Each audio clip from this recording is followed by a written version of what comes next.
Jiang Haoyi was just an ordinary 19-year-old high school student. His school life was simple. Wake up in the morning, head to school, and that was it.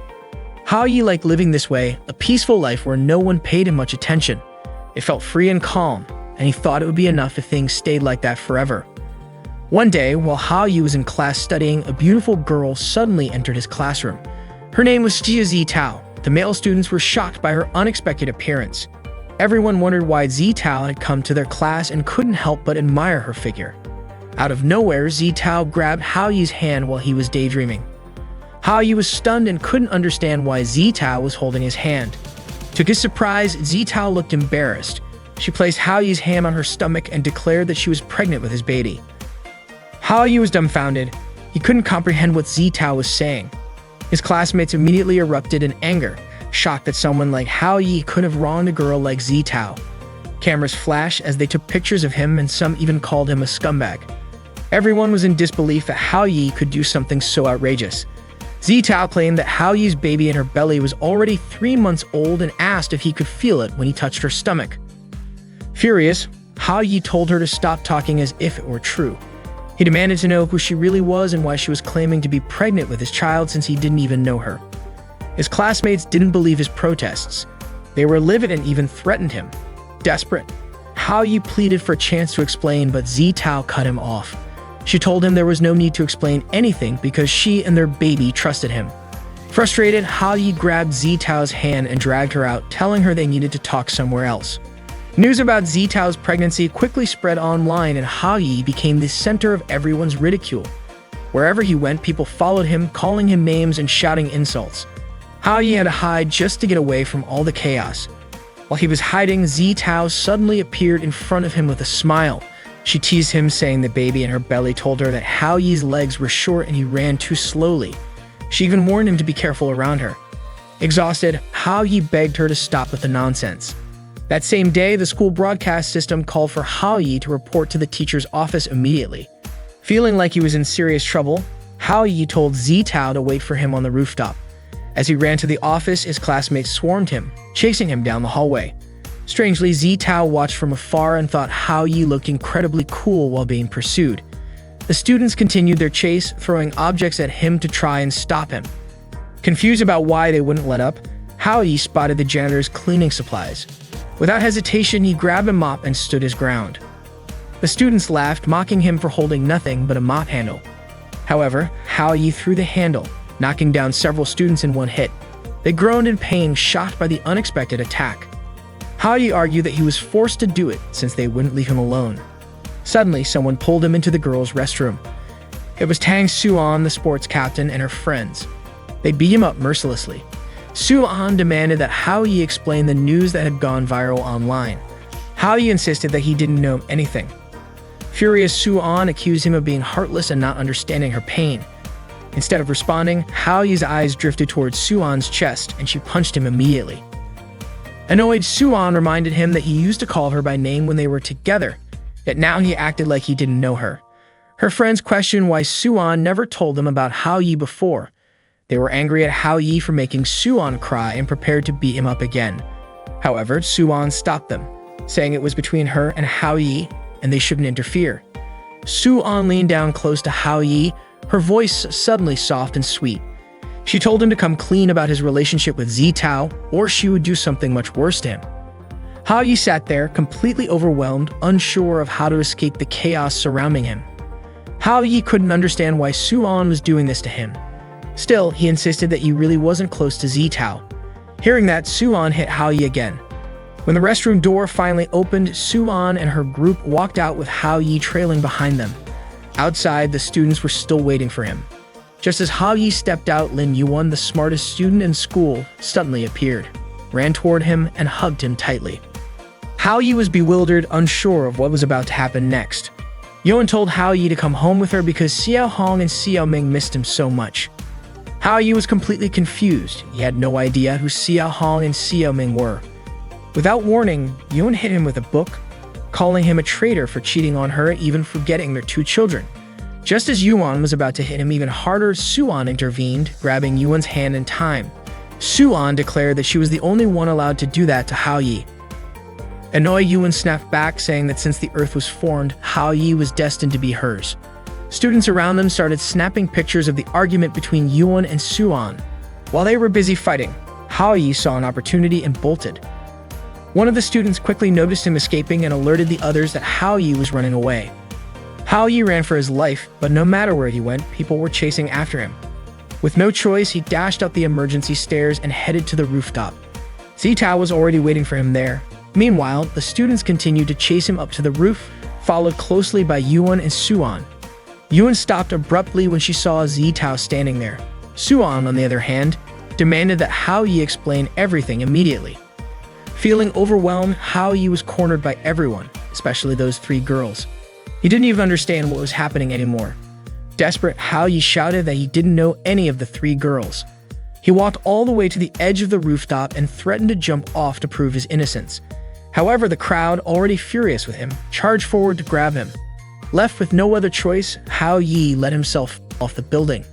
As he fell through the air, Hao Yi thought the nightmare would finally end and it would all be over. But to his shock, something strange happened. A mysterious force emerged from the sky. Everything around him froze, and Hao Yi realized that time itself had stopped. Suddenly, he saw a beautiful girl appear in front of him. She looked at him and said he seemed way too calm while falling. She had actually hoped he would wet his pants.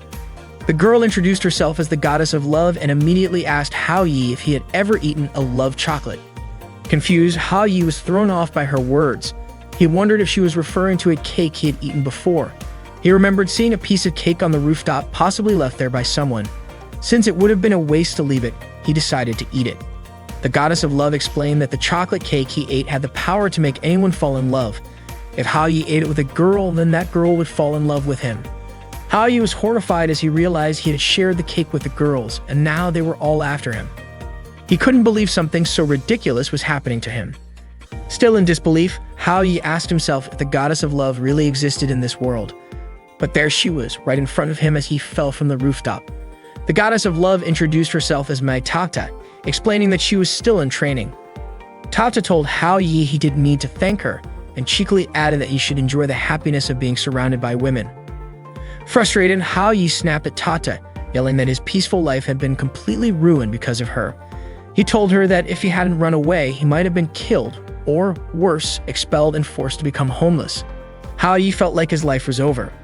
Tata, unimpressed, called him dramatic and insisted that his problems weren't impossible to fix. As long as Hao Yi could fulfill their wishes, the magic would disappear and Hao Yi would finally be free from them. According to Tata, it was really simple. Suddenly, Tata caught a whiff of food and was distracted. Hao Yi, irritated, said that if it was so easy, she should do it herself. Time, which had been stopped, resumed once again. The students chasing Hao Yi were in disbelief that he had actually jumped off the building. They rushed to check below, but he was nowhere to be found. They kept searching. Suan was baffled about where Hao Yi could have gone. She looked around but still didn't find him, and in the process, she bumped into Yuan. The tension between Suan and Yuan flared again as their rivalry over Hao Yi grew. Meanwhile, Hao Yi was hiding behind a tree, catching his breath as he scanned for Zitao. He was worried something terrible might happen to her. He imagined Zitao crying over him, heartbroken that he had so many other women in his life, and wondering what would happen to the baby she claimed to be carrying. Zitao, still on the rooftop, was indeed crying. When Hao Yi finally reached her, panting, Zitao was shocked but relieved to see he was okay. Hao Yi told her to meet him somewhere tomorrow. Zitao smiled and teasingly asked if this meant he was asking her out on a date.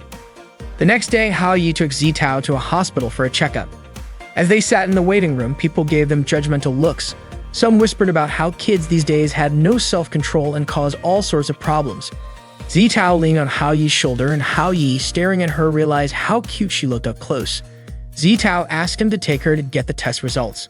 Before Hao Yi could respond, Zitao commented on how kind he was and said she was sure he would make a great dad someday. The doctor suddenly appeared with the results, confirming there was no baby in Zitao's stomach. Hao Yi was ecstatic to hear this. Zitao, however, was puzzled, insisting she had felt a baby inside her. She quickly concluded it was her fault and vowed to try harder next time to get pregnant. She even suggested they buy something to speed up the process, claiming she knew all about it. Hao Yi quickly changed the subject, suggesting they visit her family to clear things up. When they arrived at Zitao's house, Hao Yi was stunned. The place was a grand mansion, practically a castle. Servants greeted Zitao, addressing her as princess. That was when Hao Yi realized Zitao came from an incredibly wealthy family. Hao Yi couldn't wrap his head around why someone as perfect as Zitao wanted him to fulfill her wishes. Zitao told Hao Yi she would always remember this day as the day he came to propose to her. Hao Yi couldn't even fathom it. Even in his wildest imagination, he was still a loser. He silently acknowledged that his life was nothing but a mess. Zitao, on the other hand, said that even if her father rejected him, she'd still be happy because Hao Yi at least tried. A maid arrived to greet Zitao and asked who Hao Yi was. Zitao was about to call in her boyfriend, but Hao Yi quickly covered her mouth. He introduced himself as a close friend of Zitao's father instead. The maid greeted Hao Yi warmly. Hao Yi was taken aback to learn that Zitao lived alone. The maid explained that Zitao's father worked abroad and never returned home, and she pitied Zitao for it. Hao Yi then decided it would be better to leave since Zitao's father wasn't around. However, the maid insisted that Hao Yi stay, saying Zitao specifically asked him not to leave. Just then, one of Zitao's guards arrived with news from the school. The school had called and reported that a student named Hao Yi had kidnapped Zitao. Hearing this, Hao Yi began sneaking out of the house, trying to make his escape. The maid said that Hao Yi's name sounded familiar to her. Zitao's guards, however, were furious at Hao Yi and prepared to beat him up. Hao Yi pleaded with them, insisting that they had misunderstood the situation, but the maid urged them to attack him anyway. Hao Yi ended up getting severely beaten. Zitao arrived just in time and ordered her guards to release Hao Yi, declaring that she and Hao Yi were in love. The guards hesitated momentarily, but one of them scoffed and said that if Zitao truly loved someone like Hao Yi, the world might as well be ending. He instructed the others to finish Hao Yi off. Once again, Hao Yi was brutally attacked. Zitao shouted that she didn't care if Hao Yi was poor or unemployed. Even if the best he could do was support her as a scavenger, she would still marry him. Despite her words, the guards showed no mercy and continued to pummel Hao Yi. Through her tears, Zitao vowed to try harder next time, even though she wasn't pregnant anymore. She encouraged Hao Yi to give it his best tomorrow as well. Hearing this, the guards became even more enraged and intensified their assault on Hao Yi. Zitao finally pleaded with them to stop torturing Hao Yi. By now, Hao Yi had been thrown against a wall and gasping for air, begged Zitao to stop talking. Zitao quickly pulled Hao Yi to his feet and dragged him into a room, slamming the door shut behind them. The guards pounded relentlessly on Zitao's door, demanding to know what Hao Yi was doing inside. Zitao refused to open it and declared that her love for Hao Yi was pure and true. Hao Yi panicked, clamped his hand over Zitao's mouth, begging her to stop shouting. The guards outside kept banging on the door, warning Zitao not to fall for Hao Yi's tricks. Meanwhile, Hao Yi let out a frustrated sigh and accidentally noticed an old calendar sitting on Zitao's desk. On the calendar was a note marking the best day ever, the day she had lunch with her father. The guards continued to hammer on the door, while the maid called Zitao's father to report the incident. However, her father brushed it off, saying it didn't matter as long as Zitao was safe. He even told the maid to stop bothering him with such trivial issues. In a sudden burst of determination, Hao Yi flung the door open and snatched the maid's phone. He yelled into it, declaring that he was the one who had kidnapped Zitao and daring her father to come meet him. The guards, surprisingly impressed by Hao Yi's courage, decided to prepare a meal for him so he wouldn't be hungry when meeting Zitao's father. Not long after, 2 helicopters landed in the yard and several cars arrived to secure the property's entrance. Hao Yi braced himself, convinced that wealth could only be achieved through hard work. He knew he had come too far to back down now. Zitao's father finally arrived at the house, greeted with reverence by the guards as they lined up to welcome him. Zitao's father arrived in front of his house with his subordinates, and all the bodyguards respectfully greeted him. Hao Yi could feel the intimidating aura emanating from Zitao's father. Zitao's father remarked that Hao Yi was quite bold for summoning him. He then ordered his subordinates to keep an eye on Hao Yi. Hao Yi, feeling relieved that perhaps nothing would happen, quickly had his hopes dashed when Zitao's father commanded his men to teach Hao Yi a lesson. Once again, Hao Yi was surrounded and beaten up. Zitao tried to intervene, telling her father that Hao Yi was innocent. She showed him the results of her checkup, proving that she wasn't pregnant. This made Zitao's father stop his men, and he turned to Hao Yi, asking about his true intentions. Hao Yi then asked if he hadn't claimed to have kidnapped Zitao, would Zitao's father have come home to see her at all, or would he have just continued forgetting about her? Zitao's father was shocked by Hao Yi's words, and Zitao herself was deeply moved. Hao Yi continued, explaining that Zitao still needed her father, but her father couldn't see that. While Zitao's father had given her a luxurious house, personal bodyguards, and servants, and ensured she never went hungry, was that really what Zitao wanted? Hao Yi passionately argued that what Zitao truly desired was her father's love. Did you ever give her that love? Hao Yi shouted. Zitao was overwhelmed with emotion at Hao Yi's words. Zitao's father, furious, grabbed Hao Yi by the collar and yelled, "What do you know about love? Do you think money grows on trees?" Hao Yi pleaded with him to stop hurting his own family. He then showed Zitao's father a calendar from the previous year, marked as Zitao's best day. It made her father remember a joyful moment they'd shared together during a simple lunch. It dawned on him that what Zitao wanted most was to be with him. To others, that moment might not have seemed like much, but to Zitao, it was her biggest dream. Hao Yi asked Zitao's father to think it over. Even the maids and bodyguards were moved to tears by Hao Yi's sincerity. They praised him, saying he was a truly good person. Hao Yi then said his goodbyes, running off quickly in an attempt to escape. However, it turned out he was just running in circles and ended up right back where he started. Zitao caught up to him and placed a hand on his shoulder. Confused, Hao Yi asked how she caught up so fast. Zitao replied that she had simply taken the back door. Zitao thanked Hao Yi and kissed him, but suddenly, she disappeared. Hao Yi was stunned and wondered what had just happened. Had Zitao vanished? Out of nowhere, Tata appeared, explaining that Zitao hadn't disappeared. Instead, her magic had worn off. Tata congratulated Hao Yi for fulfilling Zitao's wish. Meanwhile, Zitao lay asleep in her bedroom. Her father approached her and asked if she'd like to have lunch with him. Tata admitted she was surprised Hao Yi resolved everything so quickly. Hao Yi grumbled that he simply hated overly complicated problems. He left in a hurry, muttering that his life had nearly ended because of Zitao, but was thankfully resolved in just 2 days. At least he didn't have to see Zitao sad anymore. Tata smiled at Hao Yi's seriousness. The next day, on his way to school, Hao Yi tripped and found a flyer that featured him being sought after as Yuan's husband. Flyers were scattered everywhere around the school. Hao Yi was dumbfounded and wondered what on earth was happening now. He didn't know when all this trouble would finally end, and even compared himself to the legendary king of a harem who achieved eternal happiness, if only that were true for him. Trying to avoid attention, Hao Yi covered his face and crept toward his classroom. He even resorted to crawling to his seat. Meanwhile, a girl was seen searching for Hao Yi, eventually discovering which class he was in. Hao Yi finally made it to his desk, but suddenly caught a familiar fragrance. He looked up to see Zitao standing in front of him, asking if he wanted to go out with her. Hao Yi was shocked and asked how Zitao could remember him. She smiled and replied, "How could I ever forget you?" She then thanked Hao Yi for everything he had done for her. Panicking, Hao Yi called out for Tata, who immediately appeared, freezing time. Hao Yi demanded to know what was going on, pointing out that Tata herself had said Zitao's magic had disappeared once her wish was fulfilled. Tata sheepishly admitted that she had forgotten to tell him something because he had left too quickly the day before. When the love magic ended, the enchanted memories also disappeared, but normal memories remained intact.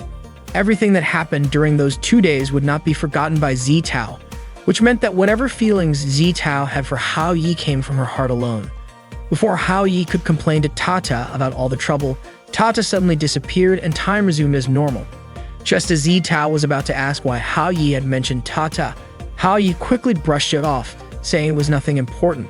Zitao concluded that Hao Yi had agreed to go out with her. Out of nowhere, someone appeared and threw a knife that narrowly missed Hao Yi. The girl's name was Aoying Shili. She called Hao Yi honey and asked why he hadn't invited her on his date. Shili then interrogated Hao Yi about his relationship with Zitao.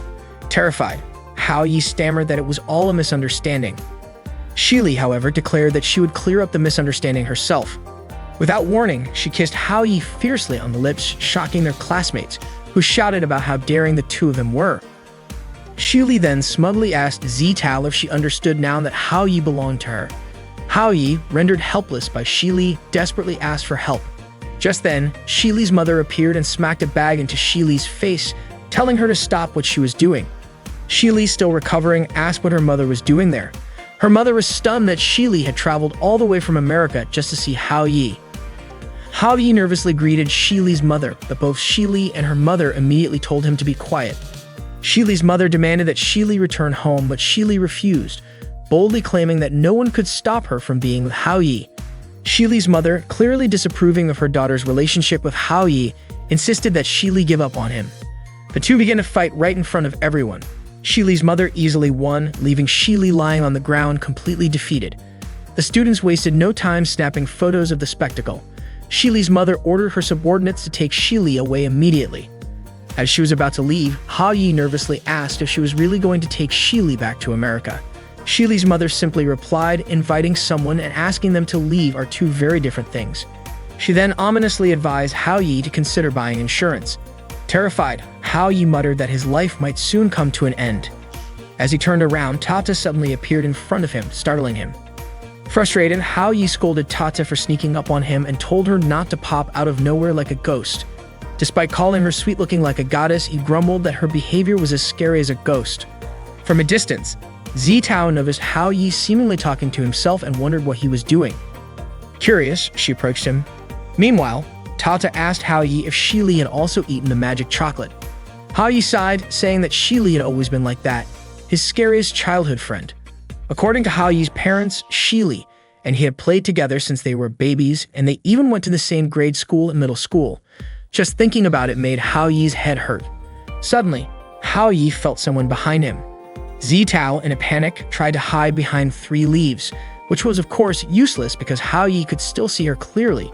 Embarrassed, Zitao said she didn't want to interfere with Hao Yi and Shili's relationship since they were childhood friends.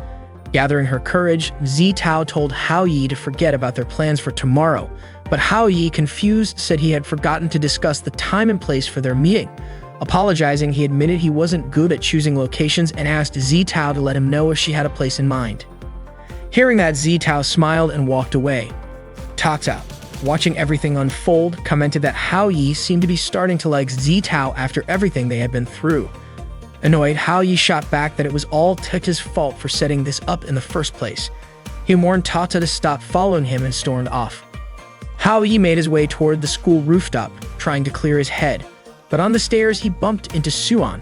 Without a word, Suan slapped him and ordered him to follow her immediately.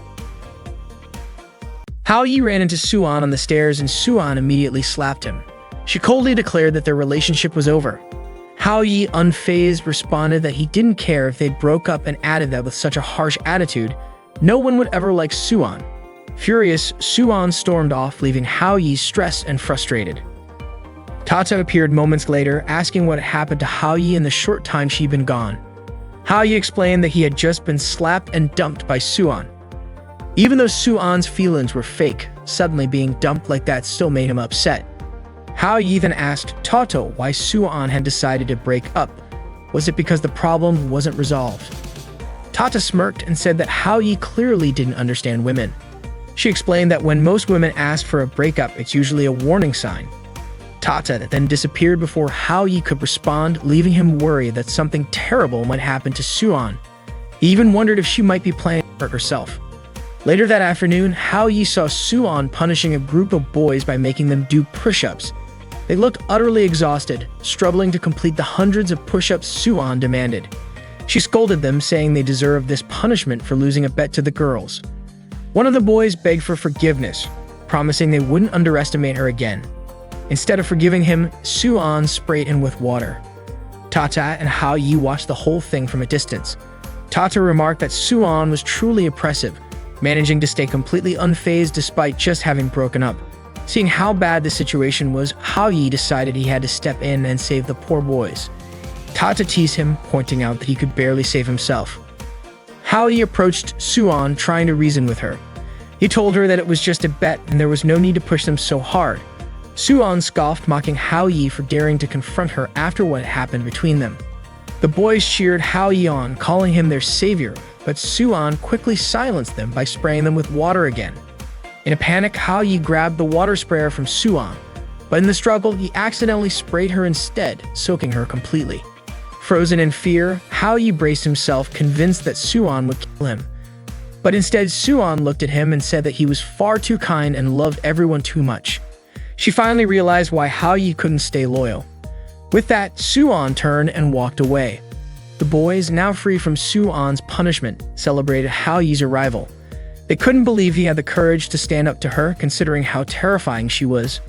Soo-an, meanwhile, headed to the bathroom to clean up. As she washed, she couldn't stop thinking about Hao-yi, muttering to herself that he was trash who didn't deserve her love. Determined to move on, she told herself that everything was over and tomorrow would be a fresh start. The next day, Hao-yi overslept and woke up to find Shili lying on his bed. Shocked, he asked what she was doing in his room. Shili, unfazed, called him honey and told him to get up already. She asked why he was in such a hurry since it was Sunday. Then she playfully asked if Hao-yi had a date to go on. Hao-yi replied that he planned to buy some books and finish his school assignments. Hearing that, Shili left the room and locked the door behind her.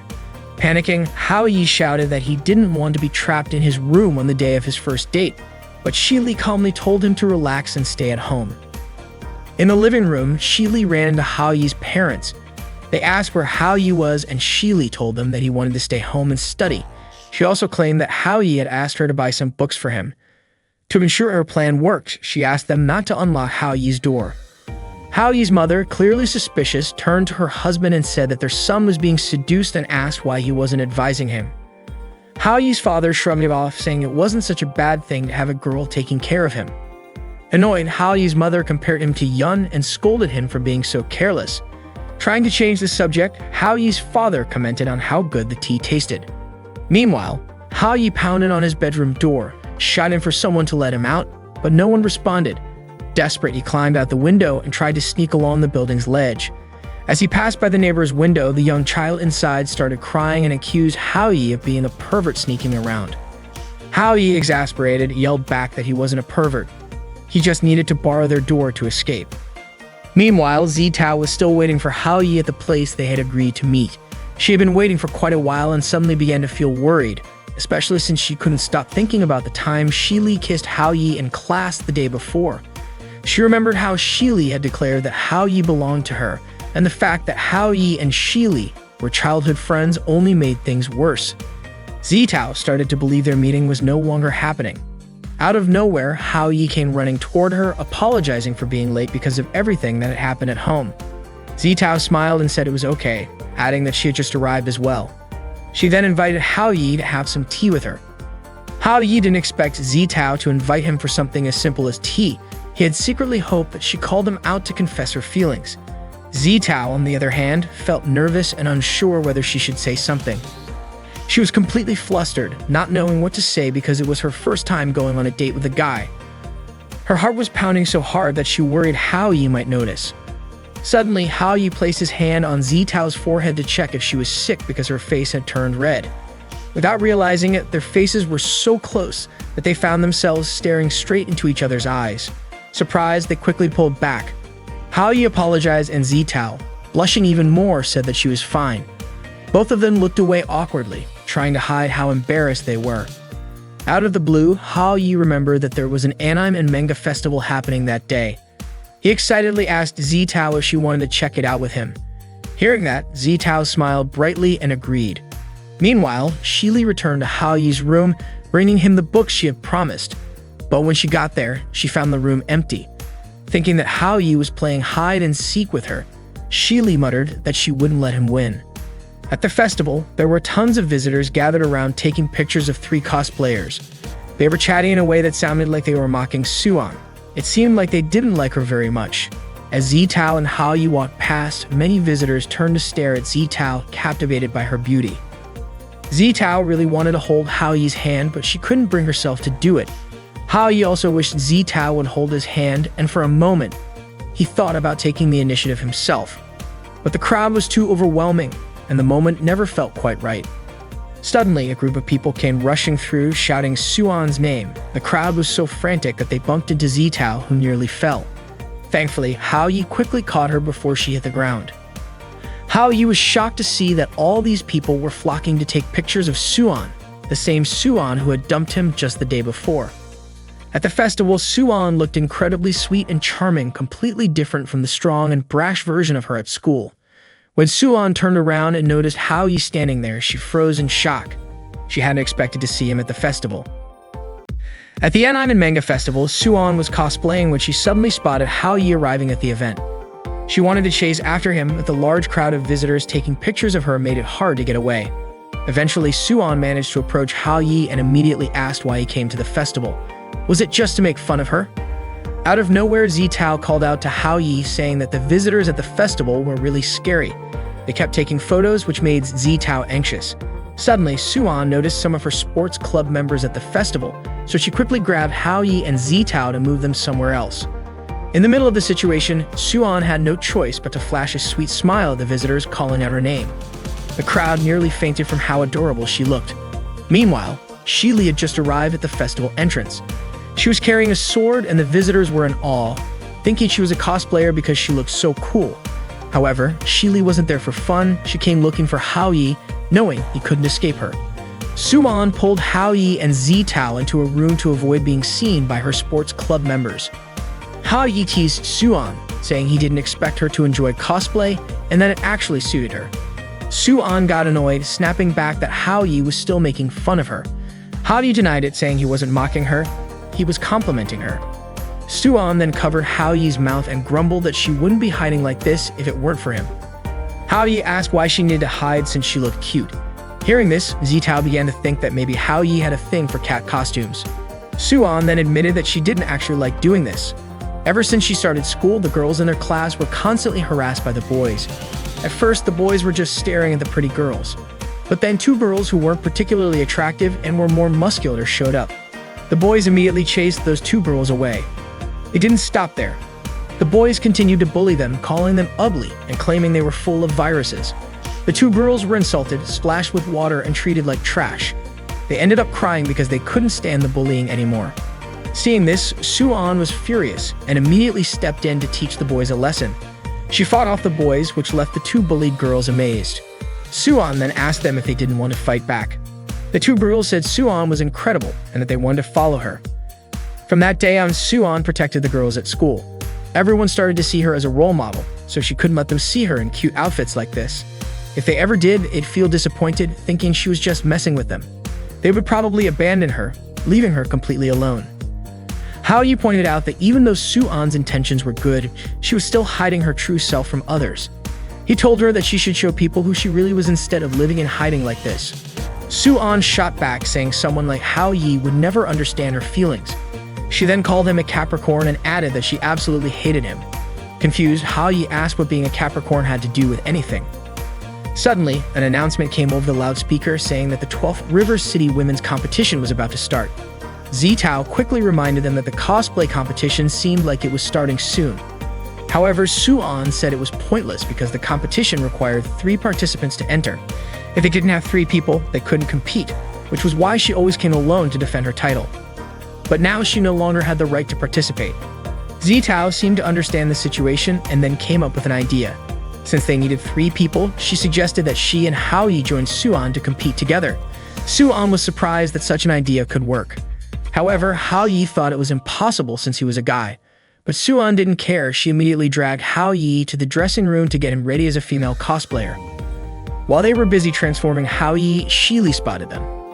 With a bit of persuasion, Hao Yi finally transformed into an incredibly adorable female cosplayer. Suan commented that Hao Yi looked so pretty, even she felt jealous of him. Zitao also agreed, saying Hao Yi looked stunning. When Hao Yi stepped out of the dressing room and saw himself in the mirror, he was completely shocked by his appearance. He practiced greeting the visitors with cute gestures and introduced himself as Gai. However, he couldn't help but feel disgusted with himself for acting that way. Unbeknownst to him, Shili was snapping photos of him from afar. Annoyed at Hao Yi for lying to her, she still couldn't help but admire his cross-dressing. She thought it was so cute that she could just eat him up in one bite. Shili decided she had a new plan to have some fun with Hao Yi. Suddenly, Suan burst into tears after discovering that the outfit she planned to wear for the competition had been torn. Zitao wondered who could have done something so cruel to Suan. Hao Yi recalled that there were people who didn't want Suan to win, so they resorted to dirty tricks like this. Hao Yi asked Suan why she didn't just wear another outfit since this one was ruined. However, Suan misunderstood him, thinking he was implying that someone like her wasn't suited to wear something like that. Hao Yi immediately clarified that he didn't mean it that way, but Suan, now upset, snapped that she didn't need his pity. She cried and ran off, leaving Hao Yi calling after her, but he couldn't stop her. The ones who ruined Suwon's outfit were the same girls who had been gossiping about her in the lobby earlier. They had planned this sabotage so they could win the competition themselves. Haoyi asked Zitao if Suwon's outfit was expensive. Zitao explained that the first time Suwon won, it was because she wore a costume she had made herself, which was irreplaceable to her. Suwon dropped the torn outfit and ran outside. Haoyi finally understood why Suwon was so determined to protect her secret. She was very careful about how others saw her. At that moment, Suwon seemed to have lost the will to fight back, but what mattered most was that they still needed to participate in the competition and win it. While in the bathroom, Haoyi tried to recall what a cosplayer needed to do. First, introduce themselves, then showcase their unique appeal as the main attraction. He still hadn't found Suwon, and Zitao hadn't managed to find a suitable outfit yet. It seemed like Haoyi would have to go on stage first. Suddenly, Tata appeared, startling him. Haoyi reminded her that she was in the men's bathroom. Tata nonchalantly asked if Haoyi was having trouble. Haoyi asked her how he could win the cosplay competition and surprise everyone. An idea popped into his head as he thought about the concept of surprises, and he stared at Tata. Feeling awkward under Haoyi's gaze, Tata squirmed uncomfortably. The Anan cosplay competition for women finally began, and Haoyi, now introducing himself as Yai, had to go first. He felt a little nervous because the crowd was huge. Some girls mocked the silly name he used, asking if his stupid disguise was aiming for first place. They jeered at him, making fun of his efforts. Determined, Haoyi reassured himself that he could do this. As he stepped onto the stage, he felt incredibly nervous under the stares of the audience and the constant flash of cameras. He tried to greet them, but in his nervousness, he tripped and fell. The crowd erupted into laughter, calling him useless and pathetic. Haoyi froze for a moment, but then suddenly put on the cutest face he could muster, smiled sweetly, and told them to stop yelling at him. The entire crowd was stunned. They immediately started praising him, exclaiming how adorable he was. In an instant, they all fell for Haoyi's charm. The girls who had mocked him earlier realized that the competition wasn't just about scoring points. Popularity was what truly mattered. Haoyi had managed to win the crowd over. He promised himself that next time he'd do even better and left the rest to Suwon and Zitao. He wasn't going to give up. Meanwhile, Tata was searching for Suwon, but she was having a hard time because everyone at the event looked so similar. Zitao was still running around frantically, trying to find where Suwon had gone. Haoyi begged the host to give him more time to wait for his two friends. He kept pleading for just a little more time, but the host refused, saying that 3 groups had already performed and they couldn't keep delaying Haoyi's group. If this continued, Haoyi's group would be disqualified from the competition. The host urged Haoyi to resolve his group's issues quickly. He then announced that the next group to perform was Haoyi's. Haoyi stepped onto the stage and stood frozen for a moment, prompting the host to ask why he was just standing there. The crowd started chanting Suwon's name over and over. From above, Suwon could see Haoyi. Gathering his courage, Haoyi finally spoke up to calm everyone down. Then he began to sing in his cutest style. The audience loved it, but they continued shouting for Suwon, demanding that she appear on stage. Hearing the crowd scream for Suwon made Haoyi stop singing. Backstage, the 3 cosplayers who had sabotaged Suwon's costume were watching Haoyi perform. They were confident the audience would quickly grow bored of Haoyi's performance, even calling it a clown act. The audience kept shouting for Suwon to appear, and Haoyi pleaded with them to listen. He explained that he had come to the festival with a friend and said he thought Suwon was the one suffering the most. To avoid hurting anyone's feelings, Suwon always tried to hide her true self, but no one realized just how much she hid the things she loved. Haoyi went on, saying that he had seen how much Suwon truly enjoyed cosplaying. Though it shocked him at first, he wanted to tell Suwon that when she was in cosplay, she was the most confident and natural version of herself that he had ever seen. Haoyi then shouted, asking where Suwon was and if she could hear him. He begged her to come out. Suddenly, the railing above the stage broke and Suwon fell. The crowd gasped in fear, worried something terrible would happen to her. At that moment, time seemed to stop. Haoyi moved effortlessly, catching Suwon and pulling her into a hug. Miraculously, they both transformed into new costumes. The crowd erupted into cheers, amazed at Haoyi and Suwon's incredible appearance. People in the audience speculated that they must have had tons of sponsors and spent a fortune on their costumes. Cameras flashed non-stop as everyone took pictures of them. Haoyi turned to Suwon, asking if she was okay. The host announced that it looked like they already had their winner since the crowd's reaction was so enthusiastic. In the middle of the audience, Zitao watched Hao Yi and Suan's performance and admitted that it was truly amazing, though she couldn't help but feel a little sad that she wasn't the one up there. The host even joked that he never expected Hao Yi to know magic tricks. Suan looked at Hao Yi and said it didn't seem like magic at all, demanding that he explain what had really happened. Hao Yi, however, couldn't bring himself to tell her. Tata, watching from backstage, sighed in relief, grateful that everything had been done just in time. Meanwhile, Shili was watching Hao Yi and Suan from behind the stage, annoyed that Suan had suddenly gained so much confidence after Hao Yi changed her look. Calling Suan slag, Shili muttered that she wanted to cut Suan in half. Suddenly, Shili overheard some girls talking about Suan. They were surprised Suan had still performed even after they had torn her costume. They admitted that Hao Yi looked really cute and even discussed inviting Hao Yi to join their group next time. They couldn't stop gushing about how sweet Hao Yi was. Hearing this, Shili grew furious. Realizing that these girls were planning to steal Hao Yi, she decided to teach them a lesson. In the dressing room, Suan was visibly exhausted after the competition. Hao Yi asked her if she was okay, reminding her that they had won. Suan scolded Hao Yi for being in the women's dressing room and told him to leave. Hao Yi explained that his clothes were inside the room. Suan told him to wait outside and said she would change first. Hao Yi insisted that he should go first since he could change quickly, but Suan refused. They began bickering over who should change first. In the middle of their squabble, Suan shoved Hao Yi. Suddenly, they found themselves undressed and face to face. Suan froze for a moment before slapping Hao Yi across the face. Suan quickly shut the door, but Hao Yi shouted that his clothes were still inside. Without hesitation, Suan threw his clothes and shoes out at him, slammed the door shut again, and called him a pervert. Just then, Tata approached Hao Yi and asked if he was in trouble. Frustrated, Hao Yi snapped at her, asking how she could even ask such a question. After all, wasn't she the one who had caused all this mess? Tata froze in shock, only to realize Hao Yi was undressed. Embarrassed, she covered her eyes and told him to get dressed quickly out of respect for the goddess who had helped him. Hao Yi, still annoyed, blamed Tata for not warning him that the outfit would disappear after some time. Apologetic, Tata admitted she wasn't very skilled with magic and often made mistakes when nervous. She confessed she had the lowest rank among all her peers. Hao Yi softened and reassured Tata that it wasn't her fault. He admitted that if she hadn't shown up at the right moment, he wouldn't have been able to save Suan. Hao Yi then thanked Tata, acknowledging that it was thanks to her always watching over him. Tata found herself marveling at how strange humans could be. Zitao then approached Hao Yi, inviting him to head home. Hao Yi suddenly realized he had forgotten about her entirely. He asked if Suan would be joining them on the way back, but Suan told him to go ahead without her. Curious, Suan asked why Hao Yi would even consider inviting her to walk home with him. Little did she know 3 girls who had earlier sabotaged her outfit were trapped inside the wardrobe where she had changed. Apparently, Shili had locked them in there.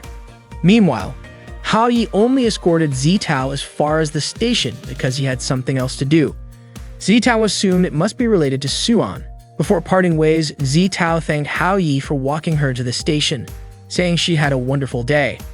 As she left, Hao Yi found himself thinking about how considerate Zitao was. Still, his mind wandered back to Suan. How was she doing? As Suan walked out of the building alone, Hao Yi suddenly called out to her. She turned around, scanning for the source of the voice. Spotting Hao Yi by himself, Suan asked where Zitao was. Hao Yi explained that he had sent Zitao home without him because there was something he wanted to talk about with Suan. Surprised, Suan asked if Hao Yi felt sorry for her. Without missing a beat, Hao Yi invited Suan to come over to his place and stay the night. Furious, Suan slapped Hao Yi across the face and called him a pervert. She ran off, shouting that she didn't want to talk to him ever again. As he rubbed his cheek, Hao Yi realized that the love spell on Suan must have worn off now that his wish had been fulfilled. Still, he wondered when Suan would ever show her true self. That night, Hao Yi arrived at a woman's house. When she opened the door, she immediately commented on how long it had been since Hao Yi had visited, especially at such a late hour. Smiling, she invited him inside. That night, Hao Yi went to the home of his teacher, Jiran. Ran opened the door and commented on how long it had been since Hao Yi last visited her, especially considering it was already late at night. She invited Hao Yi in and he asked if she was also staying up late. Hao-yi was startled when he saw Ron's revealing outfit and asked if she could wear something a bit more modest. Rain responded by asking what exactly Hao-yi was worried about, especially since it was just the two of them in the house. It became clear to Hao-yi that Rain hadn't changed at all. Rain's house was a complete mess, filled with trash from food and drinks. Hao-yi couldn't believe how long it had been since Ron last cleaned. He was suddenly shocked to see a bride lying on a chair. He thought to himself that it was no wonder Ron was still single. Her life was so chaotic. The sink was overflowing with dirty dishes and her fridge was empty. Hao-yi remarked that even a mouse would starve if it lived in her house. Ray then asked why Hao-yi had come to see her. Was it because his new girlfriend, Shili, was bothering him again? Hao-yi quickly clarified that Shili wasn't his girlfriend. She was just a childhood friend. When they were kids, Shili used to cry because Hao-yi was always better at everything, even though she tried her best, but still couldn't surpass him. To comfort her, Hao-yi told Shili she would definitely do better one day. A few days later, Hao-yi noticed something strange about Shili. He was puzzled as to why she kept chasing him and hitting him. Shili yelled at him, accusing him of lying to her. Hao-yi had told her that her grades would surpass his, but reality didn't match his words. Frustrated, Shili demanded Hao-yi tear up his exam papers so they could compete on a level playing field again. Of course, Hao-yi refused and chose to run away instead. This made Shili even angrier with him. In middle school, Hao-yi's grades remained higher than Shili's, which annoyed her to no end. She started hitting him again and even threatened him not to upset her further. Since then, Hao-yi decided to intentionally let Shili win. Shili was delighted by her victories, and the two of them managed to get through middle school without further problems. However, during summer classes, Shili shouted from outside the classroom, saying she didn't care if Hao-yi's grades weren't as good as hers. She wanted him to go to America with her, and she would cover all the expenses. Hao-yi opened the classroom window and told Shili to stop as he had no intention of going with her. The other students gathered around, curious about the commotion. Shili suddenly proposed a bet. If her grades were better than Hao-yi's in the next exam, he would have to go to America with her and attend school there. In the following exam, Hao-yi achieved the highest score. His classmates were surprised by his sudden improvement. Shili confronted him and asked if he hated her or if he truly didn't want to go to America with her. Hao-yi assured her it wasn't like that and asked her not to misunderstand. Shili started crying and walked away. Hao-yi couldn't help but wonder if Shili's life was more difficult than he realized. Ray then asked if Hao-yi was tired of always letting Shili win. Hao-yi replied that in the next exam he would try even harder, and if there was anything he didn't understand, he would call Ran for help. Ran was shocked, saying it had been a long time since she'd seen Hao-yi so serious. She offered him a drink, which he accepted. That same night, Zitao wanted to send a message to Hao-yi but couldn't decide what to write. Suddenly, Hao-yi messaged her first. Zitao felt touched by Hao-yi's thoughtfulness. Even though she was happy that Hao-yi had helped Suan, she secretly wished she could have Hao-yi all to herself. Meanwhile, a drunk Ron started getting closer to Hao-yi. He told her to stop acting wild because it wasn't funny at all. He explained that he came over because of a friend. Hearing the word friend, Rain began to wonder if Hao-yi had someone else in mind. She mentioned that Hao-yi was quite attractive, and because he was kind and friendly, it wasn't surprising if he had made girlfriends. Hao-yi asked her to stop saying nonsense, especially since he considered himself a loner. Rain eventually fell asleep from drinking. The next morning, when Hao-yi was about to leave, Rain intentionally called out to him loudly, referring to him as darling. Everyone nearby started gossiping, calling Hao-yi a shameless young man, assuming he was in a relationship with an older woman. Frustrated, Hao-yi ran away to avoid further embarrassment. That day, Suan was leading a training session with her sports club members. Her leadership style had softened a bit compared to before. Two male students noticed the change, commenting on how Suan had looked intimidating and stern during practice just the week before. Suddenly, Suan approached them, noting how energetic they seemed. Without warning, she punished them by assigning them an extremely heavy weight to lift. Everyone cheered for the two male students as Suan encouraged them, saying that since they were training with the girls, they needed to set a good example. The boys muttered that Suan's idea of encouragement was more like torture. Suan overheard them, smirked, and playfully tickled one of them before patting his back and telling them to give it their all. Hao-yi then arrived looking for Suan. Without hesitation, Suan dragged Hao-yi outside. Hao-yi asked why she was pulling him away. Suan replied that they had already broken up and it would be awkward if others saw them together. She suggested they talk elsewhere. Out of the blue, Hao-yi announced that he wanted to challenge the entire club to a bet. He explained that he would compete against anyone in the club, and the loser would have to fulfill the winner's request without question. Hao-yi then laid out the rules. if any of them outperformed him in the upcoming midterm exams, they would win. Suan's friends were confused about why Hao Yi was dragging them into it. Hao Yi continued, adding that if he didn't get the highest score in the school, they would also win. He teased Suan, asking if those rules weren't already in her favor. The male students thought Hao Yi was crazy, calling it academic suicide, especially since Lin Yuan was ranked first in the school. Hao Yi asked who among them would step up to protect Suan. Suan was baffled by Hao Yi's logic. It was clear he would lose, especially since one of her subordinates, Xiao Xu, was in the school's top 10 rankings. Suan's friends urged her to accept the challenge, promising they would back her up. Suan reluctantly agreed. Hao Yi left, saying he would return in a week. From that moment on, Hao Yi focused entirely on studying. Later, Hao Yi was studying in the library and Zitao happened to be there too. She overheard some students talking about Hao Yi, saying he had made a bet with Suan. They mentioned that if Hao Yi didn't get the top score, he might even get expelled, which was why he was so determined to study. Suan observed Hao Yi from behind a bookshelf, still unsure of what was going through his mind. That evening, heavy rain poured down unexpectedly, even though it had been sunny earlier. Hao Yi, still studying, decided to go to bed early to prepare for the exams the next day. As he moved to close his window, he noticed Shili standing outside in the rain. Without hesitation, he grabbed an umbrella and went downstairs to meet her.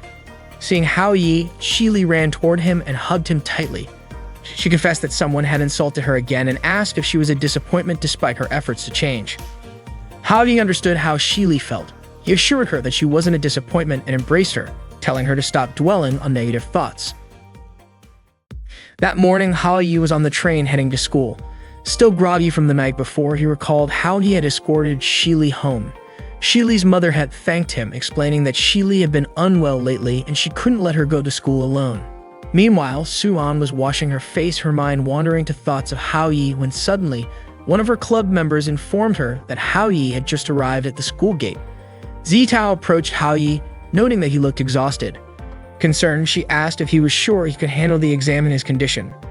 Hao Yi reassured her that he was prepared. Not long after, Suan and her sports club members intercepted him. Suan told Hao Yi that he still had a chance to change his mind, but one of her clubmates interjected, saying it was already too late. They were eager to see him fail. Hao Yi didn't say a word and simply walked past them, prompting the club members to call him a coward. Suan, however, remained curious about what was going through his mind. The exam began with Ran supervising Hao Yi's class. She suspected that once Hao Yi focused, he might surprise everyone. To Ran, there was something undeniably endearing about Hao Yi. Before long, Hao Yi left the exam room. Suan's friends assumed he had given up. When the exam concluded, relief spread among the students. As everyone felt the weight of the exam lift, Suan noticed Hao Yi and thought about approaching him, but Zitao beat her to it, leading Suan to change her mind. Hao Yi asked Zitao for help picking something out. Specifically, he wanted her to choose some clothes for him. The next day, Suan and her sports club were practicing as the exam results were set to be announced. The club members were confident that Hao Yi would lose, assuring Suan that she shouldn't worry about their bet because Xiao Xu would undoubtedly come out on top. They believed there was no way Hao Yi could outperform Xiao Xu. To everyone's surprise, Hao Yi arrived holding a cosplay outfit. He declared that Suan had lost the bet, and as her punishment, she would have to wear the outfit for 2 weeks. Shock rippled through the group. They mocked Hao Yi for having such a disgusting hobby and couldn't believe he had actually won the bet. Xiao Xu immediately checked the exam results and proudly announced she had ranked 5th. Hao Yi smirked and casually told them to check the top spot. Everyone was stunned when they saw that Hao Yi had achieved first place with a perfect score. Hao Yi confidently told them they already knew the outcome and left it up to Suan, as their leader, to handle the rest. Some members accused Hao Yi of being a pervert, questioning the legitimacy of his results. Suan, however, agreed to fulfill her punishment without hesitation. As Hao Yi walked away, he suddenly remarked that someone once told him there's nothing wrong with a man being a little perverted. He added that he didn't think there was anything strange about wearing the outfit. Suan's friends later approached the school administration to challenge Hao Yi's results, but the school confirmed there was no issue with his scores. They had verified his results with all the teachers, and there was even his signed acknowledgement. One of Suan's friends suggested Hao Yi might have cheated. However, Rayan dismissed the idea, confidently stating that no matter how challenging the exam, Hao Yi would never resort to cheating. It simply wasn't his nature. Ran then asked them all to leave. It wasn't just the students doubting Hao Yi. Some of the teachers still couldn't believe it either. When the announcement board showed Hao Yi's name at the top of the rankings, the students gathered around in shock, questioning whether he had actually refrained from cheating. Meanwhile, murmurs spread that Suan, the sports club president, had lost a bet. Suan stood nearby wearing the cosplay outfit and holding a brochure for the sports club with a forced smile. Male students immediately flocked to her, intrigued enough to consider joining the club. Suan's friends pitied her, blaming Hao Yi for the embarrassing situation. As Hao Yi approached her, he noticed for the first time that the outfit she wore was actually from an anime festival. Curious, he asked her how the clothes he'd given her were holding up. Suan complained that they were too tight. Hao Yi, unfazed, announced to everyone that Suan would be wearing that outfit while recruiting new members for her club. He leaned in and whispered to her, "From now on, it's all up to you." Suan then stepped forward, acting cute and cheerful to promote the sports club. Her performance earned praise from the onlookers, and Suan smiled with relief, even thanking Hao Yi. From afar, a girl watched them, wondering if Hao Yi had completely forgotten about his family. Later that evening, Hao Yi felt drained. He confided in Tata, telling her about the 2-week cosplay punishment he'd given Suan. Tata teased him, saying that he was already losing his edge with Suan, and that he couldn't use the same trick twice. Confused, Hao Yi pondered whether he needed a new plan. Suddenly, Zitao showed up and asked what was going on. Hao Yi dismissed her question, saying he was just feeling hot and trying to cool off. Right then, Suan arrived and threw the outfit Hao Yi had given her at his feet. Furious, she accused him of humiliating her because the clothes were clearly made for a child. Hao Yi tried to explain himself, turning to Zitao for backup, but Zitao, visibly nervous, excused herself, saying she had to leave for dinner with her dad. Seeing Hao Yi's apologetic face, Suan cracked a smile and told him she forgave him. Despite the bizarre circumstances, Suan admitted to herself that she felt happy. Hao Yi, too, smiled, reaffirming to himself that maybe there really wasn't anything wrong with a man being a little mischievous. The next day, while walking down the school hallway, Tata asked Hao Yi about who Shili had been talking about the previous night. Hao Yi replied that Shili was talking about her boyfriend. Tata was shocked, assuming Shili had been referring to Hao Yi. Laughing, Hao Yi clarified that he wasn't Shili's boyfriend. It was actually her ex-boyfriend she had been talking about. If it weren't for that guy, Shili wouldn't have ended up in her current situation. Out of nowhere, 2 little kids ran up to Hao Yi, calling him Dad. Hao Yi was utterly stunned, especially when Lin Yuan appeared alongside them. Yuan then said they were his children. This revelation shocked Hao Yi so much that he felt his soul leave his body, but Tata caught his spirit and put it back. Yuan explained that Hao Yi had left home and forgotten about his 2 children. Hao Yi remembered Yuan had once mentioned their children's names were Ming and Hong. Smiling behind Yuan, Tata seemed amused. Hao Yi quickly told her to keep quiet, adding he'd deal with her later. Misunderstanding, Yuan looked hurt, thinking Hao Yi was directing his harsh words at her. Hao Yi hurried to clarify that he wasn't speaking to Yuan. Yuan then asked if Hao Yi could come home that evening. Just then, Ming complained he was hungry. Hao Yi suggested that Yuan take Ming and Hong to get some food from the front of the school while he handled something important.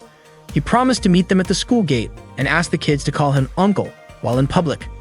After they left, Hao Yi confronted Tata, visibly irritated. He demanded to know how much more she was hiding from him and why she kept complicating his life. Tata apologized, saying she'd been too busy to inform him earlier. She explained that the contract's primary purpose was to fulfill the wishes of the girls involved. If time passed and the contract remained unfulfilled, the magic would activate and their wishes would automatically come true.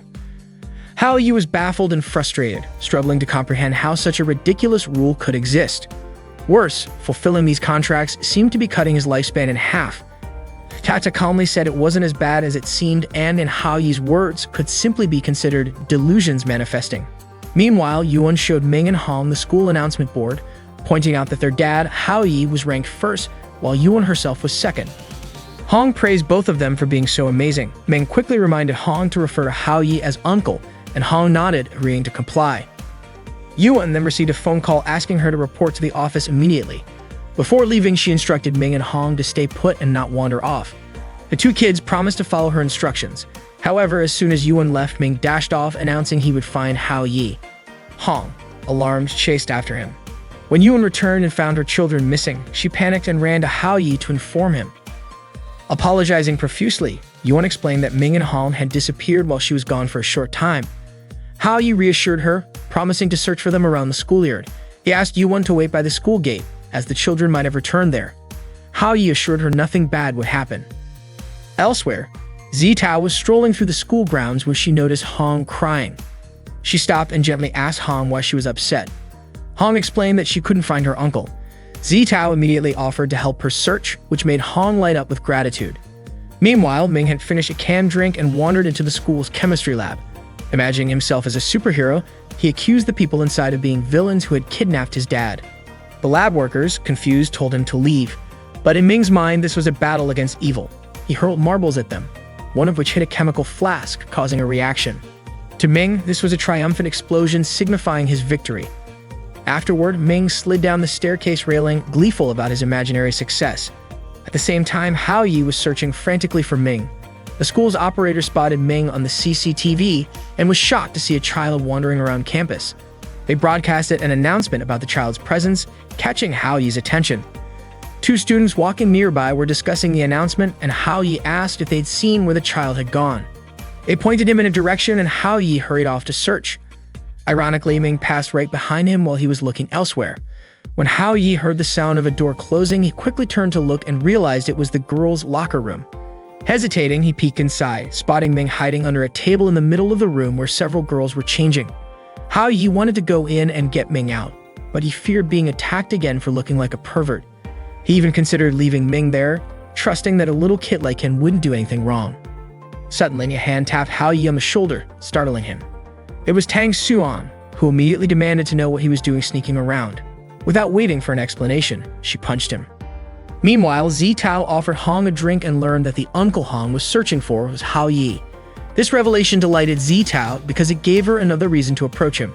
She invited Hong to continue searching together, but their attention was caught by a group of students gossiping about Hao Yi causing trouble in the gym. Worried, Zitao decided they needed to check it out. Back in the locker room, Hao Yi had been caught peeking and was now surrounded by angry girls. He tried to explain, saying the situation wasn't what they thought, but Suan interrupted him, demanding an apology. If Hao Yi apologized to the girls, Suan said she would let him go.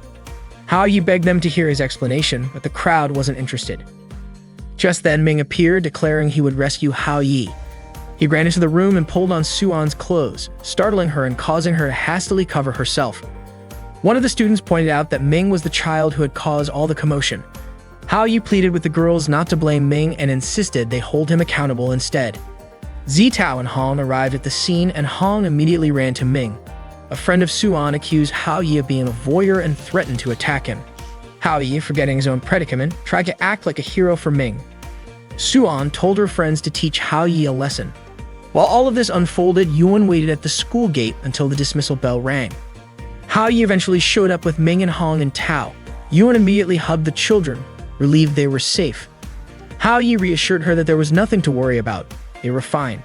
Out of nowhere, Tata appeared, calling Hao Yi an exhausted parent and offering to give him a special reward by lightly pounding on his back. Hao Yi suggested it would feel better if she massaged his shoulders instead.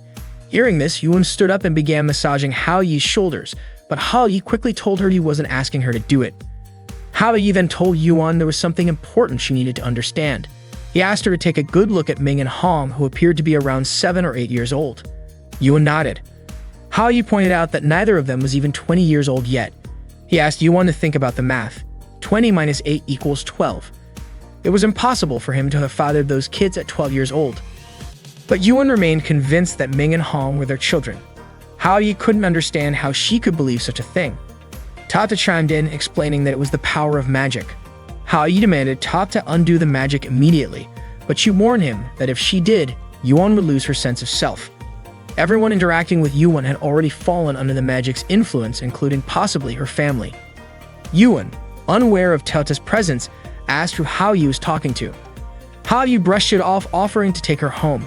Yuan hesitated, but eventually admitted she didn't mind him coming back, though she didn't know how to react after he'd been gone for so long.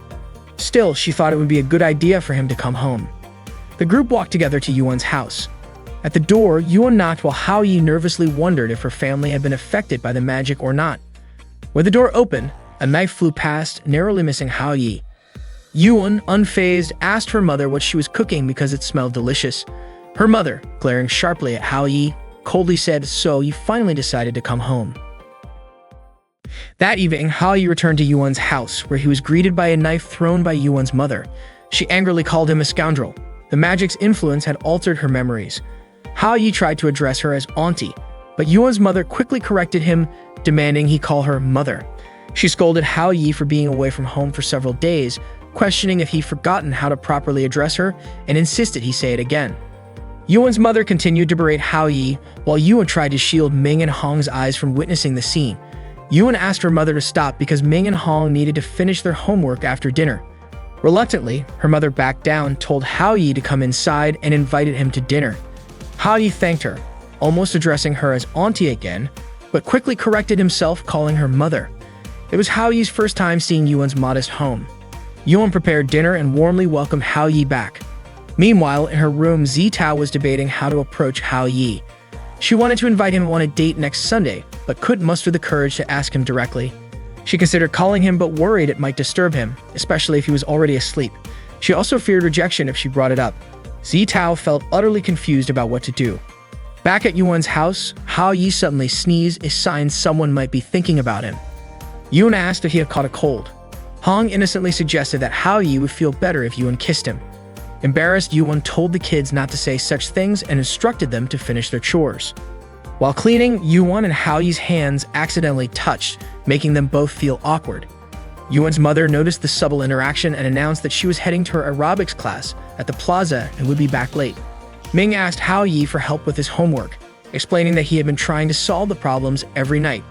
Yuan told the kids to go to bed soon and not to bother Hao Yi, but the children were eager to play with him since it was Saturday the next day. Unexpectedly, Yuan began changing her clothes in front of Hao Yi. Flustered, Hao Yi quickly urged the kids to follow Yuan's instructions and head to bed. He then left the room to watch TV. On the news, a segment aired about a young unmarried couple in their 20s who had eaten forbidden fruit. Hao Yi was puzzled by the relevance of such a story.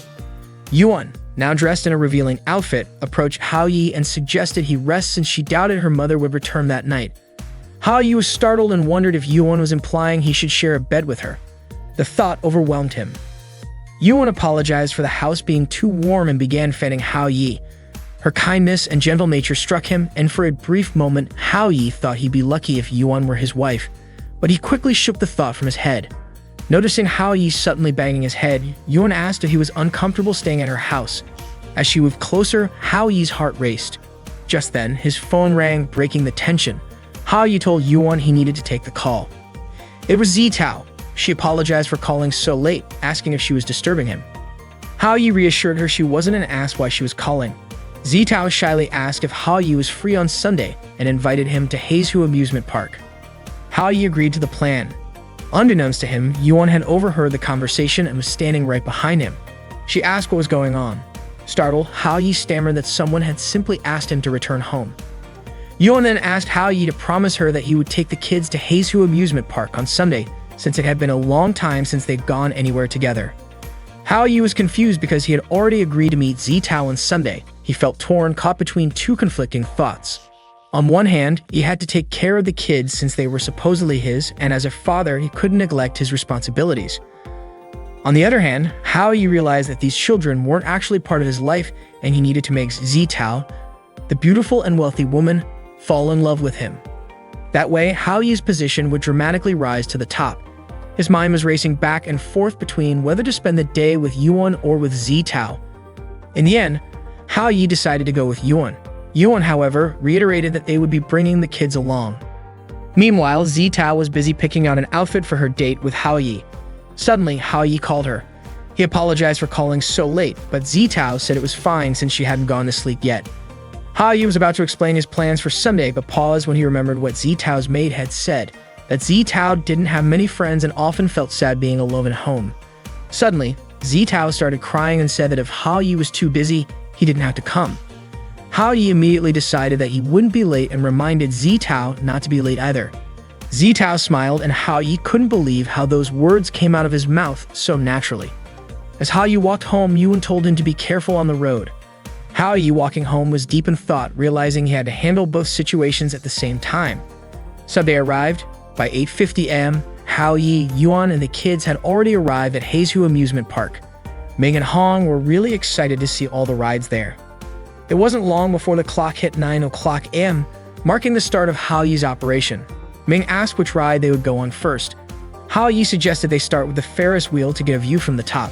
They were amazed by how high the ride went. Hao Yi had already planned everything out. He needed to meet Zi Tao at 10 o'clock a.m. So the plan was to take them on one ride after another for the next hour.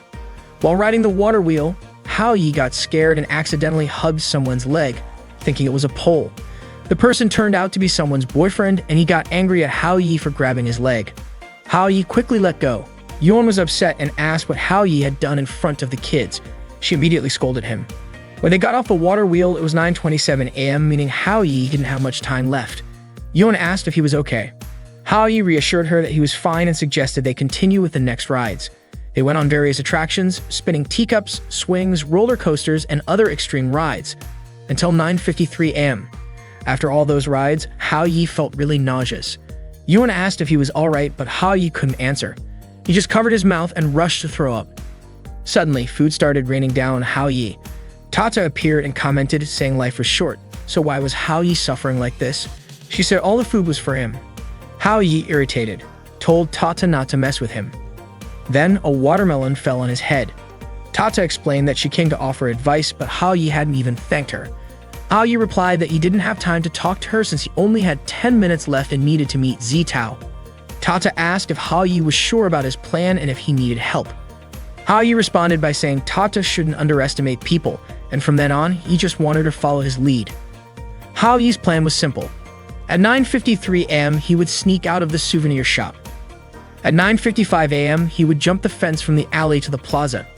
At 9:57 a.m., he would pass through the carousel area. At 9:58 a.m., he would quickly pass the vendors. At 9:59 a.m., Hao Yi would still have 1 minute to meet Zi Tao. Hao Yi hopes Zi Tao would be like most girls and show up a little late for a date. That would give him just enough time to fix his hair. Finally, at 10 o'clock a.m., Hao Yi met Zi Tao. It was exactly 9:59 a.m. and Hao Yi still had 1 minute left before meeting Zi Tao. He thought Zi Tao would probably be like most girls and show up a little late for their date. Finally, Hao Yi arrived on time to meet her. Apologizing for making Zi Tao wait, he was surprised when she said it was her fault for arriving too early. For Zi Tao, the date that day was incredibly special because there was something important she wanted to share. Hao Yi began to wonder if that important thing might be a confession. Zi Tao, on the other hand, felt unsure of what to do. She thought about confessing her feelings to Hao Yi but felt too nervous to go through with it. Just as Zi Tao was debating with herself about whether or not to confess, someone suddenly approached them. The person mentioned that the amusement park was holding a photography event and asked if they were interested in having their picture taken. They advised Hao Yi and Zi Tao not to look too stiff, since it wasn't supposed to be like an ID photo. The photographer even asked them to stand closer together, saying couples should look intimate. As Hao Yi and Zi Tao moved closer, the photographer insisted they get even closer, adding, "Aren't couples supposed to look affectionate?" Hao Yi thought the photographer must have assumed they were a couple. He couldn't help but wonder, could someone as wealthy and elegant as Zi Tao really fall for me? Then, to his surprise, Zi Tao posed by hugging Hao Yi and asked if that was the kind of pose the photographer had in mind. The photographer gave a thumbs up and prepared to take their photo. Suddenly, a gust of wind blew Zi Tao's hat off and Hao Yi instinctively caught it. In doing so, his face accidentally moved closer to hers. Zi Tao smiled, thanked him, and unexpectedly kissed him. Hao Yi rushed to the restroom to splash water on his face. He was puzzled by Zi Tao's behavior. Why did she kiss me all of a sudden? He found it hard to believe that the most beautiful girl in school could like him. It seemed impossible and made no sense at all. Out of nowhere, Tata appeared and teased Hao Yi, calling him a fool and saying even a god wouldn't be able to save him. Hao Yi asked if it was all just a coincidence. After all, everything he did was just to help Zi Tao, so there was no reason for her to fall for him. It simply didn't make sense.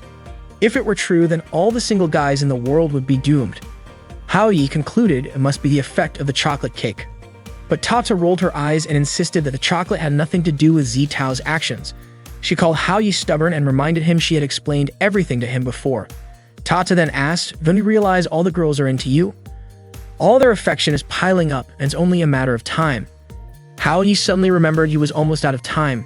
Yuan and the kids were probably still waiting for him. He quickly headed to the souvenir shop to pick out some gifts. As he browsed through the items trying to choose the perfect ones for the kids, Zheng Dong appeared and called out to him. Zheng Dong asked what Hao Yi was doing there. He then said there was something serious he needed to discuss. Hao Yi sensed it was something important. Zheng Dong explained that Du Yus had returned from America and he was certain Yus would hurt Shi Li again.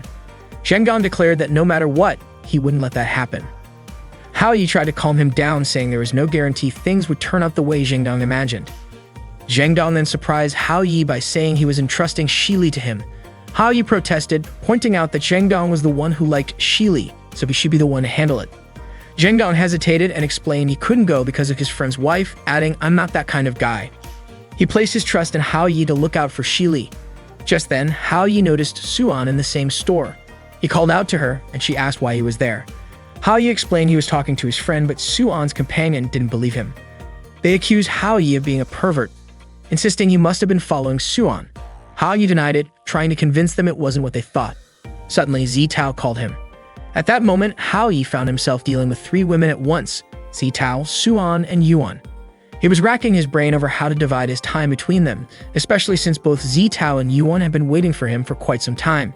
He had no idea what to do. Suan noticed Hao Yi's restless expression and asked why he seemed so anxious and what was on his mind. Without hesitation, Hao Yi grabbed Suan's hand and said he needed her help. Suan's friend, however, became furious and immediately told Hao Yi to let go of Suan's hand, thinking he was doing something inappropriate to her. Hao Yi tried to explain that it was just a misunderstanding. Meanwhile, Zitao kept calling him, but Hao Yi wasn't answering. Zitao began to wonder if she had scared Hao Yi away. Feeling uneasy, she decided to leave. Just as she was about to go, someone appeared in front of her. She thought it was Hao Yi, but it turned out to be Suan. Surprised, Zitao asked why Suan was there. Suan explained that Hao Yi had something urgent to take care of and was in a big rush, so he had asked her to keep Zitao company. Suan also admitted she was curious about what Hao Yi was up to. Zitao thanked Suan for staying with her. Suan sat down next to Zitao and told her not to worry about Hao Yi. She complimented Zitao's outfit, saying she looked beautiful that day, then asked if Zitao and Hao Yi were on a date. Embarrassed, Zitao quickly clarified that they weren't dating and had only run into each other by chance. Suan chuckled and said Zitao didn't need to explain herself. Smiling, she teased that she felt guilty for stealing time that Zitao could have spent alone with Hao Yi. In truth, Suan was frustrated with Hao Yi but tried not to show it. Zitao, in turn, complimented Suan, saying she looked lovely too.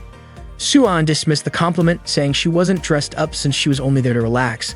Zitao teased her, pointing out that she looked a little shy, but Suan refused to admit it. She instead invited Zitao to have some fun together. Meanwhile, Hao Yi had made it to the carousel, where he met up with the kids. He handed them stuffed animals as gifts and apologized for making them wait so long. However, Hao Yi was surprised to see Hong crying. Yuan explained that Hong had wanted to win an ice cream for Ming in a coloring contest, but didn't succeed. Hao Yi reassured Hong, telling her not to worry because he would buy ice cream for them instead. Yuan suddenly commented that since Hao Yi had recently been laid off from his job, it must be tough for him to adjust. She urged him not to push himself too hard. Just then, Ming spoke up, saying she didn't want ice cream anymore. Yuan smiled warmly and called Ming a sweet child. Watching the touching scene between them, Hao Yi felt a mix of emotions. He understood Yuan's struggles and helplessness, but was also moved by the children's kindness and thoughtfulness. Determined to lift their spirits, Hao Yi suggested that he and Ming try to win the ice cream together. With renewed enthusiasm, Hao Yi, Yuan, and the kids put their hands together and cheered as a team. Nearby, an announcement was made for a parent and child quiz competition about to begin. Parents and their children started getting ready for the event. The host took the stage and prepared to ask the first question. What does DNA stand for? Hao Yi quickly pressed the buzzer and answered the question correctly.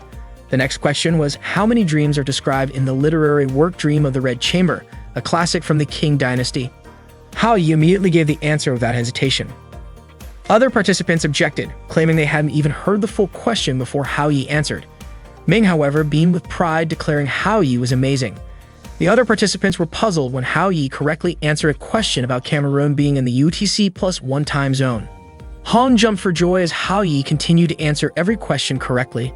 Then came the next question. Where is the black box located? Hao Yi answered confidently, at the tail of the plane. The quiz organizers were astonished at Hao Yi's ability to nail every question so effortlessly. Hao Yi eagerly awaited their best question yet. Finally, the last question came. How many chromosomes does a panda have? Without missing a beat, Hao Yi answered 21 pairs. He even stepped forward to the quiz table to ensure his answer was heard. The organizers, a bit flustered, reminded him that it was just a small competition, and there was no need to take it so seriously. Nevertheless, they awarded him a meal voucher as the prize for winning the quiz. Hao Yi and the kids were thrilled about the victory. They headed to eat together, with the kids overjoyed at finally getting their ice cream. Yuan smiled and remarked how happy the children were that day, all thanks to Hao Yi. She expressed her gratitude to him. Hao Yi, a bit surprised, replied that he hadn't realized it was all because of him.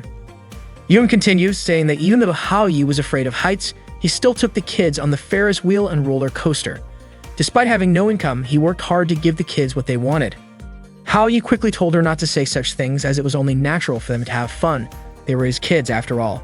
Yuan suddenly fell silent, leaving Hao Yi confused and wondering if he had said something wrong. Finally, Yuan spoke up, saying that Hao Yi was truly calm and reserved.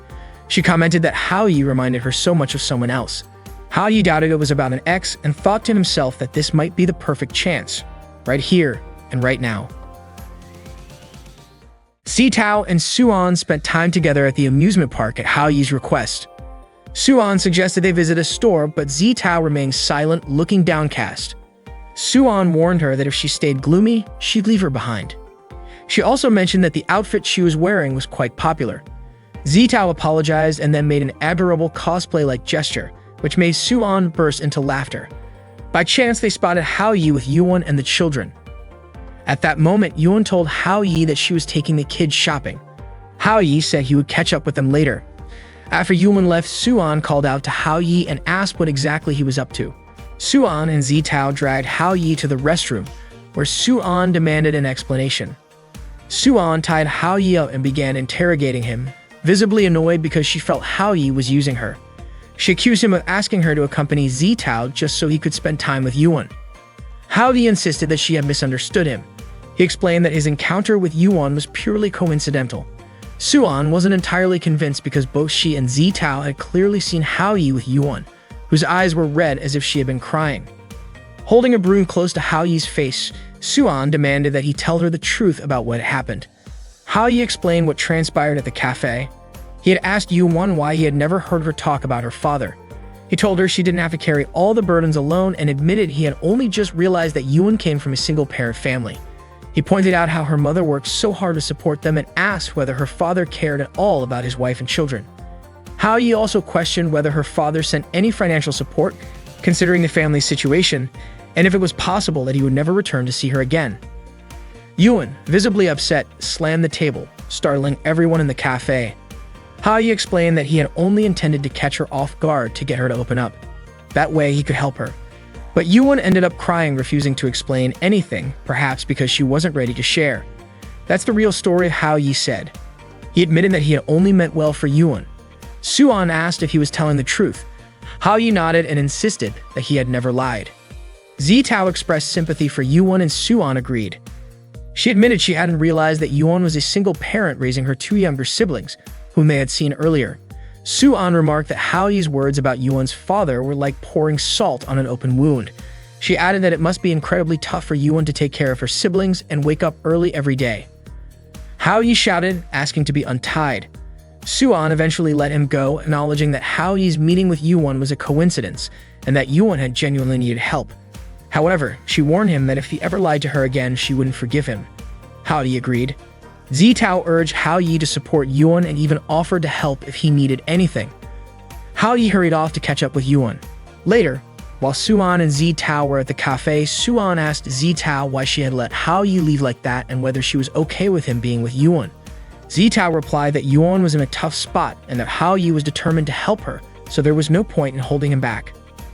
Suan was moved and remarked how incredible it was, especially since Hao Yi and Zitao had been on a date. Zitao quickly denied it, saying they hadn't been on a date and that meeting Hao Yi had been purely coincidental. Her flustered response made Suan laugh. Suan told Zitao there was no need to explain anything to her. Meanwhile, Hao Yi, Yuan, and the kids were at an aquarium watching fish. Yuan reminded the kids to be careful so they wouldn't fall. Hao Yi was about to apologize to Yuan for their conversation at the cafe, but Yuan reassured him that he wasn't at fault. She understood that Hao Yi just wanted to know the truth. When a photographer passed by, Hao Yi asked if he could take a few pictures of them.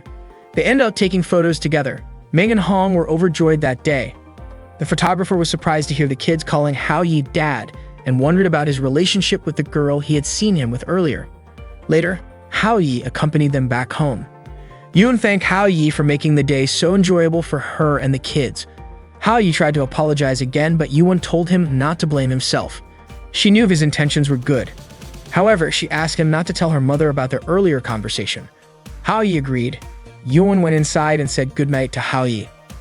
As Hao Yi stood there, he wondered if he had gone too far. He realized he couldn't learn anything directly from Yuan's mother and didn't know what to do next. Just thinking about meeting Yuan's mother made him anxious. He took out a photo from his pocket. It was the picture they had taken together earlier. Hao Yi recalled what Tata had once said, that memories created by illusions often had some connection to reality, and that the truth was often hidden within those false memories. Hao Yi figured he would need to start by learning more about the people close to Yuan. The next day, Hao Yi went to the grade school Yuan used to attend. He wanted to investigate there. As he was about to step inside, the school's security guard stopped him.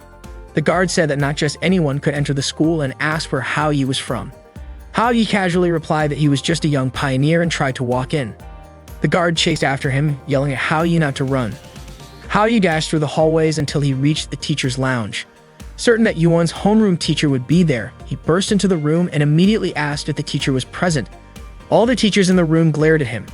They asked who he was and why he was out of class during school hours. They even demanded to see his identification. The school security officer arrived just in time and grabbed Hao Yi, who had caused quite a commotion.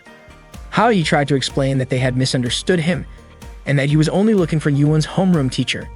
They didn't believe him and accused him of lying, thinking he was just trying to cause trouble. The security guard finally caught up to Hao Yi, but Hao Yi managed to escape again. While running, he accidentally bumped into a female teacher. In his panic, Hao Yi reflexively grabbed her chest, making her scream and punch him. Hao Yi immediately apologized and explained that he was just looking for Yuan's homeroom teacher. It turned out that the teacher Hao Yi bumped into did know Yuan. They ended up talking in the back garden of the school. The teacher shared that she had been teaching at the school for 10 years. She remembered Yuan as a bright and active student and recalled how, rain or shine, Yuan's father used to pick her up after school. She recounted a particular day when Yuan's father said goodbye to her before leaving. Yuan cried as she chased after him and even fell down in the process. Yuan's parents had divorced and her father never returned after that. Ever since, Yuan had waited for him but grew increasingly sad as time passed. Hao Yi asked if the teacher could help him find Yuan's father's address. He even begged her to assist him. That evening, Hao Yi met up with Tata. Tata teased him, but Hao Yi's expression was unusually serious. It was clear that Yuan's situation was still weighing on his mind. Tata found it strange. She pointed out that while Hao Yi wanted to uncover the truth about Yuan, he didn't want to hurt her. Yet he couldn't approach Yuan's mother, which meant daydreaming about the situation wouldn't accomplish anything. Finally, Hao Yi decided to resort to a last-ditch effort. That night, he went to the police station. Turning off the lights, he slipped into a room and quietly opened the door. A police officer, noticing the door moving on its own, got up to investigate. The officer felt a presence nearby and started looking around. Hao Yi got arrested by the police and was interrogated at the station. They asked him about his identity. Hao Yi was treated like a criminal, and the officers warned him it wouldn't be easy to get out of jail. His terrified face made the officers laugh, and one of them even hugged him, revealing that it was actually Yan, Hao Yi's friend. Hao Yi told Yan he needed help finding someone. Yan gave him some information about Yuan but warned Hao Yi to just look at it and not share it, as it was confidential. Yan teased Hao Yi, asking if he had a thing for Yuan. Hao Yi denied it, explaining that he only wanted to know about Yuan's father.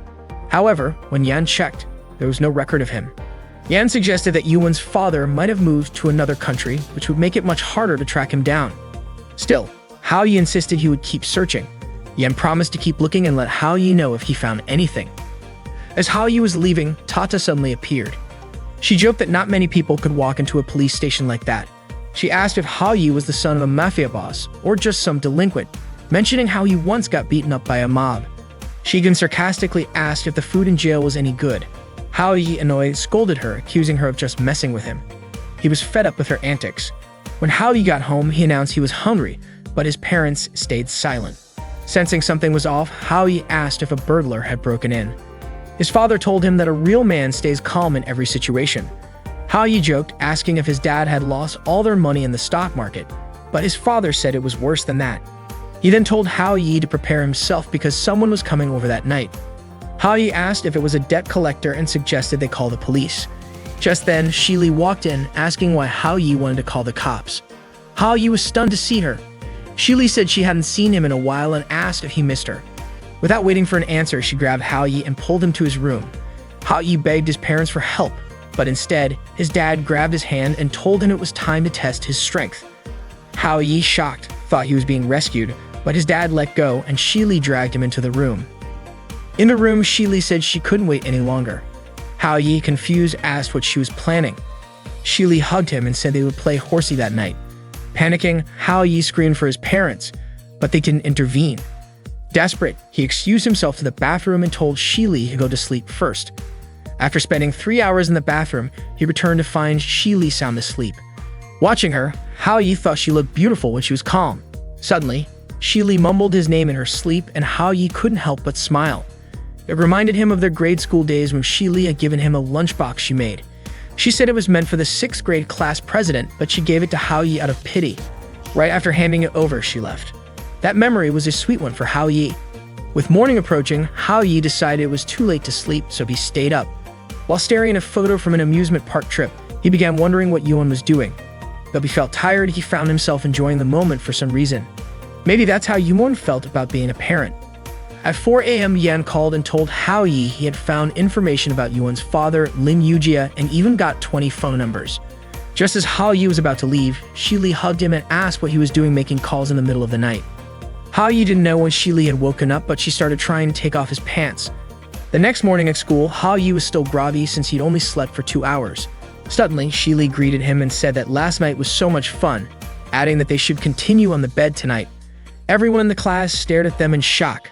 Without giving Hao Yi a chance to explain, his classmates yelled at him and ganged up to beat him. Yuan overheard the commotion and got upset, thinking Hao Yi was cheating on her again. Poor Hao Yi, just when he thought he could relax for a bit. Later, Hao Yi started calling the phone numbers Yan had given him. The first number was inactive. When he called the second, someone answered but mistook him for an insurance agent. The third number connected, but when Hao Yi asked if it was Yujia, the person on the line said there was no Yujia and started offering names like Andy and Mike. Panicking, Hao Yi quickly hung up. He tried several more numbers, but they were all wrong. Only one number was left. Hao Yi called it, and this time the number was active. Meanwhile, a woman walked into her boss's office and told him he had a call on one of his rarely used lines. The boss explained that it was his private line and forbade her from answering it.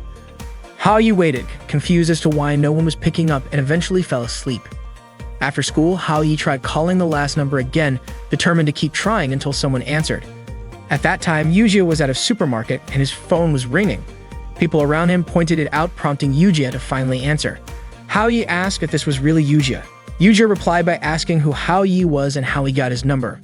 Hao Yi confidently said he was Yujia's son-in-law. Shocked, Yujia said that couldn't be true since Yuan wasn't married. Hao Yi laughed and admitted it wasn't true, but added that they already had 2 kids, leaving Yujia even more shocked. Hao Yi then told Yujia that he had been gone for years and that Yuan missed him deeply. He pleaded with Yujia to come back and see his grandchildren. Yujia explained that he was living abroad, but the supermarket then made an announcement about a missing item in the local language. This made Hao Yi suspect that Yujia was still in the country. Hao Yi told him that Yuan just wanted to see her father again and that hiding wouldn't solve anything. He reminded Yujia that it had been 10 years since he left and that Yuan hadn't seen him since. Hao Yi even questioned whether a man should abandon his responsibilities like that. But Yujia revealed something shocking. Yuan wasn't his biological daughter. Hao Yi was stunned and accidentally dropped his phone. He couldn't believe what he had just heard. Suddenly, Tata appeared and asked if Hao Yi still wanted to keep searching after learning the truth. Hao Yi walked to Yuan's house, his mind replaying Yujia's words. The revelation was unexpected, and Hao Yi felt he needed to ask Yuan's mother directly. He just wanted to understand what had happened. When he reached Yuan's house, he overheard her mother yelling at her. Her mother told Yuan to throw away the photo in her wallet, but Yuan refused. Her mother angrily declared that Yuan's father had been dead for a long time. Hao Yi was shocked. Yuan rushed out of the house, with children crying and chasing after her. Yuan's mother then stepped outside and asked Hao Yi what he wanted. Hao Yi explained that he came to talk to her, but she said she wasn't in the mood to talk when she was angry. Hao Yi then asked about Yujia, certain that Yuan's mother knew how much Yuan missed her father. Yoon's mother questioned how Hao-yi knew about Yujia, asking if Yoon had told him. Then she asked Hao-yi to leave her alone and went back inside. Desperate, Hao-yi banged on the door, begging her to tell him the truth. Yoon's mother refused, saying the conversation was over. Hao-yi kept pleading, asking for a reason. Suddenly, an elderly woman appeared and told Hao-yi to leave Yoon's mother alone. She whispered something to Hao-yi, which left him utterly shocked. Afterward, Hao-yi went off to be alone. Tata approached him and asked if he had learned the truth about Yuan's situation. Hao-yi said he didn't want to deal with it anymore. Hao-yi told Tata that he didn't want to deal with Yuan's issues anymore. In the past, Yuan's mother, Xiao Sin, married Xiao-he, who was a surgeon. Shortly after Xiao was called to duty, Sin waited eagerly for his return. But when her wish was finally granted, he came back lifeless. Everyone expressed their condolences to Sin, and his comrades said he was a hero. Things became even more difficult because Sin was pregnant with Yuan at the time. Sin considered Yuan to be a gift left behind by her late husband and vowed to raise her child healthily. Fortunately, Yujia, a man who had once pursued Sin, was by her side and willing to care for her and the child she was carrying. Tata then asked why Sin and he had chosen to divorce. Hao-yi explained that not everyone could understand their kind of love. It turned out Yujia's family didn't accept Sin or her child. Yujia's parents scolded him for marrying Sin behind their backs. They even disowned Yujia, threatening to kick him out unless he divorced Sin. They refused to acknowledge him as their family. After years of estrangement from his family, Yujia eventually decided to change his approach. He tearfully asked Sin for a separation because his parents were aging and he needed to take care of them. At that moment, there was nothing Sin or Yuan could do. Hao-yi had heard this entire story from an elderly woman who lived next door to Yuan. At first, he didn't believe it, but one of his friends confirmed it was true. Yuan's father had indeed been a surgeon who died in the line of duty. Tata commented that if all of that were true, it was hard to blame anyone for what happened. She could understand why Yujia hadn't come back to see Yuan. Hao-yi's expression soured, and he said he no longer cared about Yuan's family issues and didn't want anything to do with it. Tata asked if Hao-yi was giving up just like that. She pointed out that the fact Yujia still kept his old phone meant he still cared about Sin and Yuan. Hao-yi disagreed. He said they were all irresponsible. Yuan's mother, despite working in a dangerous field, had pushed forward with her commitment, which only brought chaos to others. Yujia, on the other hand, should have respected his marriage vows. He couldn't just come and go as he pleased. Hao-yi argued that even if he managed to bring Yujia back, it would be pointless. Tata grew curious about why Hao-yi was so upset. Hao-yi said he couldn't understand why Yuan's mother had chosen to trust Yujia. He was sure she had prepared herself for everything she went through and the consequences that came with it, meaning she had to shoulder it all alone. There was no one else to blame. Hao-yi was still angry because, if that was the case, why was he even involved in their problems? Tata reminded him that he had already done his best. She asked if police officers weren't allowed to marry and have children. Yujia had taken on the burden of a broken family and raised Yuan for years. Wasn't that proof that Yujia loved Yuan's mother and Yuan herself? Hao-yi asked Tata to stop following him. Tata couldn't understand what was really going on with Hao-yi. That night, Hao-yi went home with a gloomy expression. His mother greeted him and told him to wash his hands before dinner. His father asked why he was late again. Frustrated, Hao-yi snapped, asking since when they had started caring about him. His parents were shocked by his response. Hao-yi's mother guessed that he might be dealing with something heavy lately. She suggested that her husband try talking to him, but Hao-yi's father said that their son was an adult and could handle his problems on his own. Suddenly, there was a commotion from Hao-yi's room. He had thrown all of his books onto the floor and a photo from an amusement park outing accidentally fell down. Hao-yi picked it up and realized he shouldn't have taken out his anger on Yuan's family. He felt deeply ashamed of himself, especially since he had even argued with Tata over the issue. Hao-yi thought he was pathetic. For Yuan's family and for himself, he knew he couldn't give up so easily. He wondered if Tata also blamed him. Suddenly, Tata appeared and asked Hao-yi if he hadn't said he didn't want to come back. Hao-yi was startled, and Tata added that a man should keep his word. Hao-yi snapped at her, telling her not to show up unannounced and especially not to eavesdrop from outside. Both of them ended up laughing together. The next day, Hao-yi called Yujia again. Yujia told Hao-yi not to call him anymore, saying he was busy and in the middle of a meeting. Hao-yi apologized for being so forward and said he now understood the situation between Yujia and Yuan's mother. Yujia was relieved to hear that Hao-yi finally got what he had been feeling. However, Hao-yi continued, saying that as an outsider he could sympathize with Yujia, but as a man, running away wasn't the right way to solve a problem. Hao-yi pointed out that Yujia had kept the same phone number for years. Wasn't that proof that he still cared about Yuwon and her mother? Ha-yi added that Yuwon really wanted to be with Yujia and that Yuwon's mother was struggling. At a time like this, they really needed Yujia. Without another word, Yujia hung up the phone. Tata encouraged Ha-yi to keep trying. Meanwhile, Suan had taken on a part-time job at a cafe to help fund her sports club. Zitao kept ordering drinks repeatedly just to talk to Suan. All Zitao wanted was to chat with Suan for a bit longer. However, Suan declined, explaining she was working. Undeterred, Zitao ordered 3 more cups of coffee so she could keep talking to Suan. Suan scolded her, warning that drinking too much coffee could make her pass out. Her boss immediately reprimanded Suan, prompting her to treat Zitao more politely. Suan asked why Zitao didn't just spend time with Ha-yi instead. Zitao mentioned that Ha-yi had been acting strangely lately. She'd often seen him on the phone with someone. As Suan brought Zitao's coffee order, she asked if there was anything else Zitao needed. Zitao mentioned that her father wanted to talk to her next week and admitted she had no idea what to do. She asked Suan to help her come up with an idea. Suan brushed her off, saying the cafe wasn't the place for counseling. Zitao finally left and Suan returned to work, muttering to herself that Zitao might actually be drunk or maybe drinking so much coffee could have the same effect.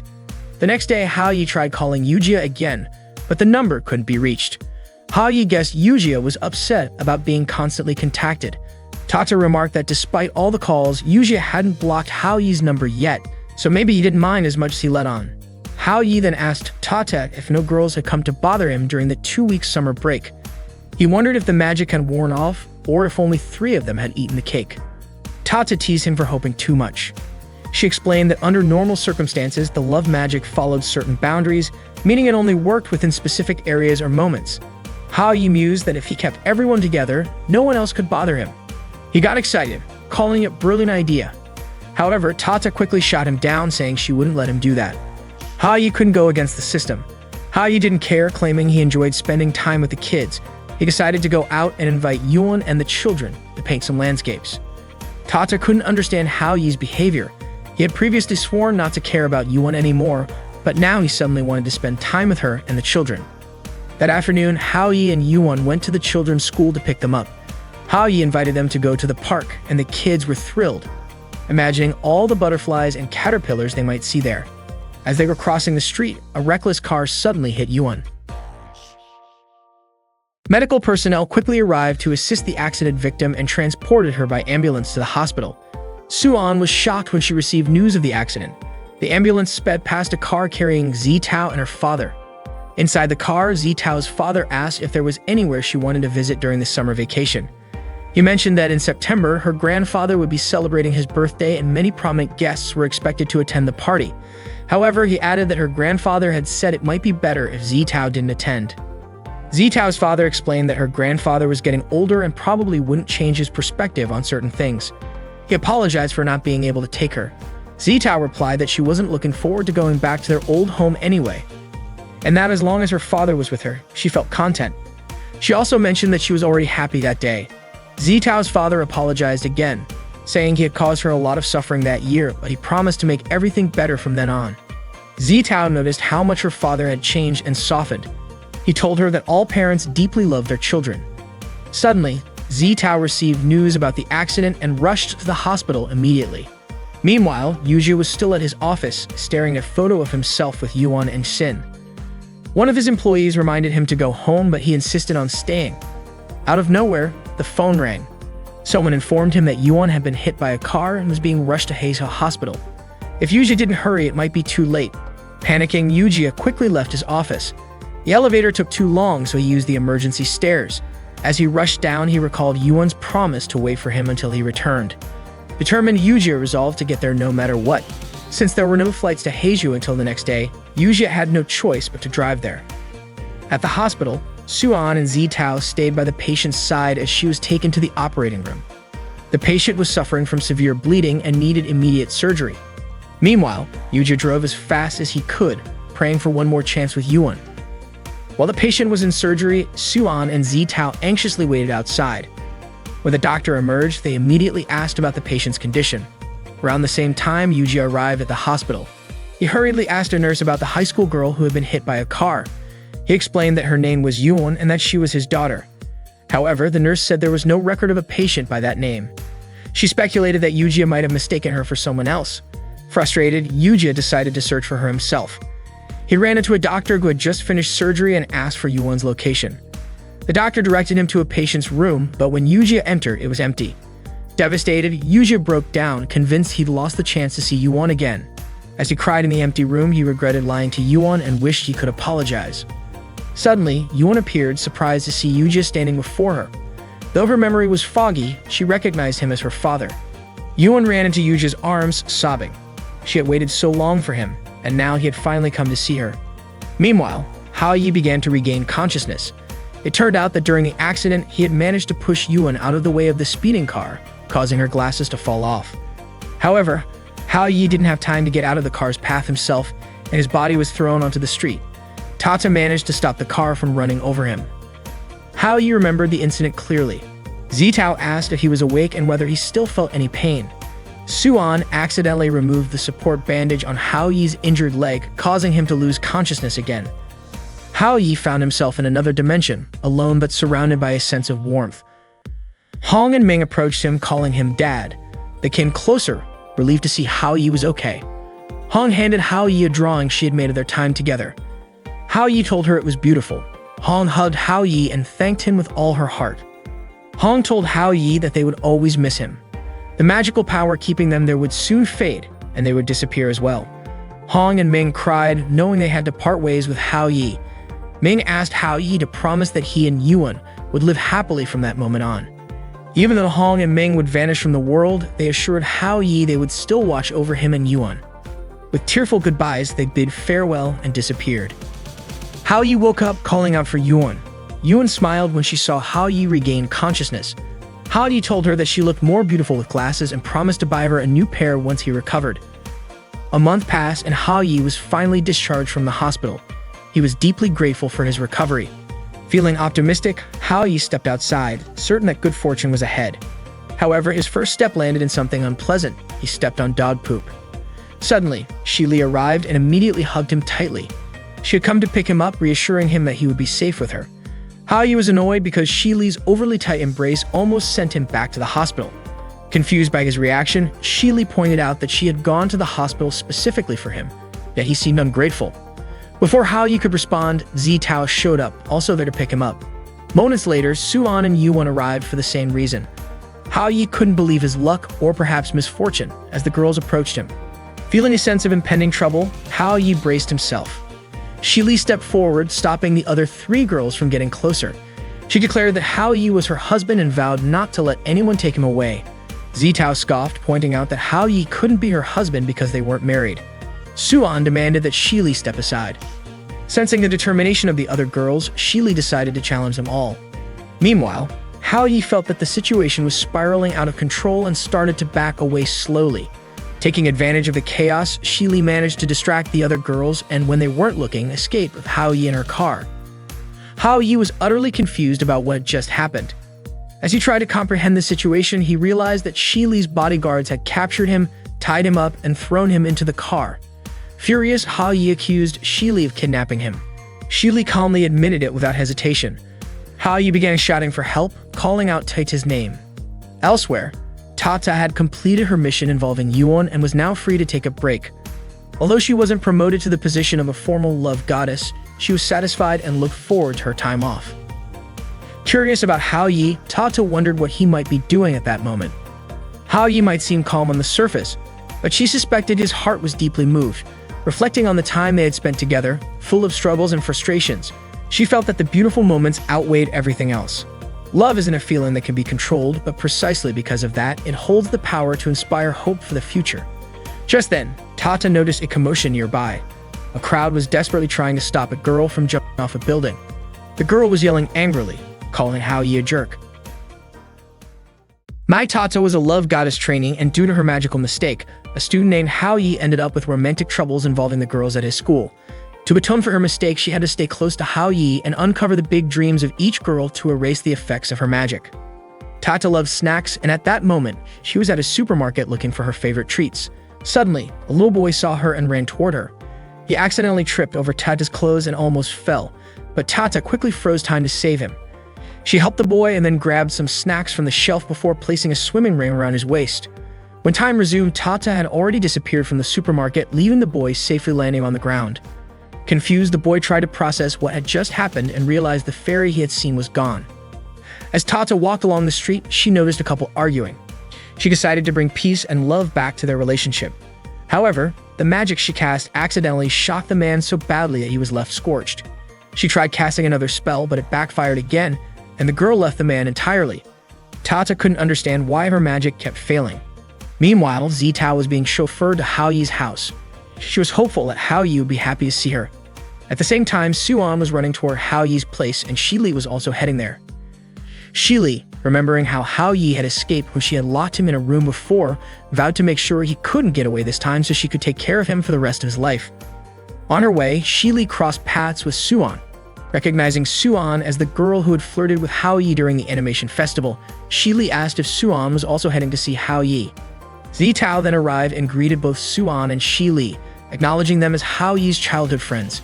Shili didn't see Zitao as a threat because Zitao seemed to approve of her relationship with Hao Yi. She even asked for Zitao's name and casually referred to her as a friend. Just then, Yuan appeared, noting how crowded Hao Yi's house had become. Zitao asked if Yuan was also there to see Hao Yi. Yuan replied that Hao Yi had gotten hurt saving her, so of course she had to visit him. Hearing this, the three other girls immediately felt defeated. The group prepared to enter the house, but they suddenly heard sounds from inside. Sounds of Hao Yi groaning in pain. Alarmed, Shili kicked down the door. Inside, they were shocked to see Hao Yi disheveled, sweating profusely and breathing heavily. The girls assumed Hao Yi had been engaging in something inappropriate with Zheng Dong. Hao Yi quickly tried to explain that it wasn't what it looked like, but Tato snapped a photo, accusing Hao Yi of heading toward the gay gateway. Zheng Dong attempted to clarify, saying that he and Hao Yi weren't doing anything suspicious.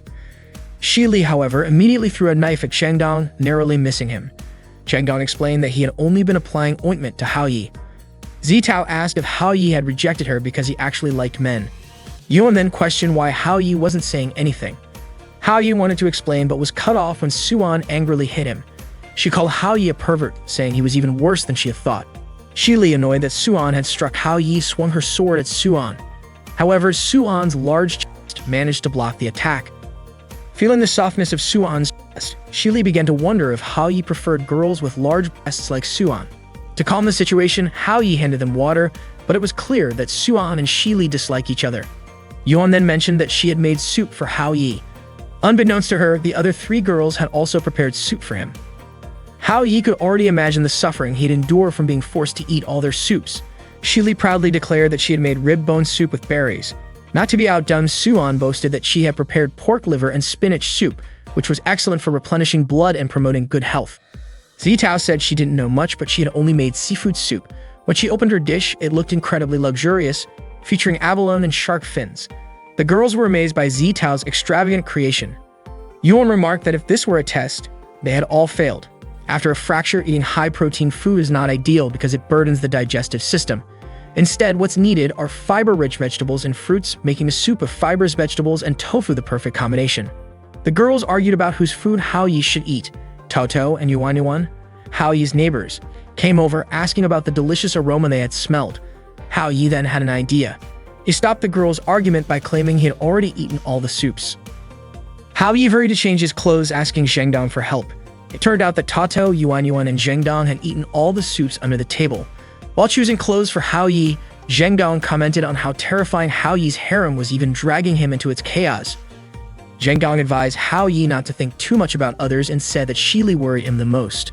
As he helped Hao Yi button his shirt, Zheng Dong asked if Hao Yi had lost his feelings for Shili. Hao Yi replied that he never said that. However, Zheng Dong knew Hao Yi had liked Shili since they were kids. Hao Yi admitted it was true but clarified that it was all in the past. Zheng Dong then asked why Hao Yi didn't accept Shili, who genuinely loved him.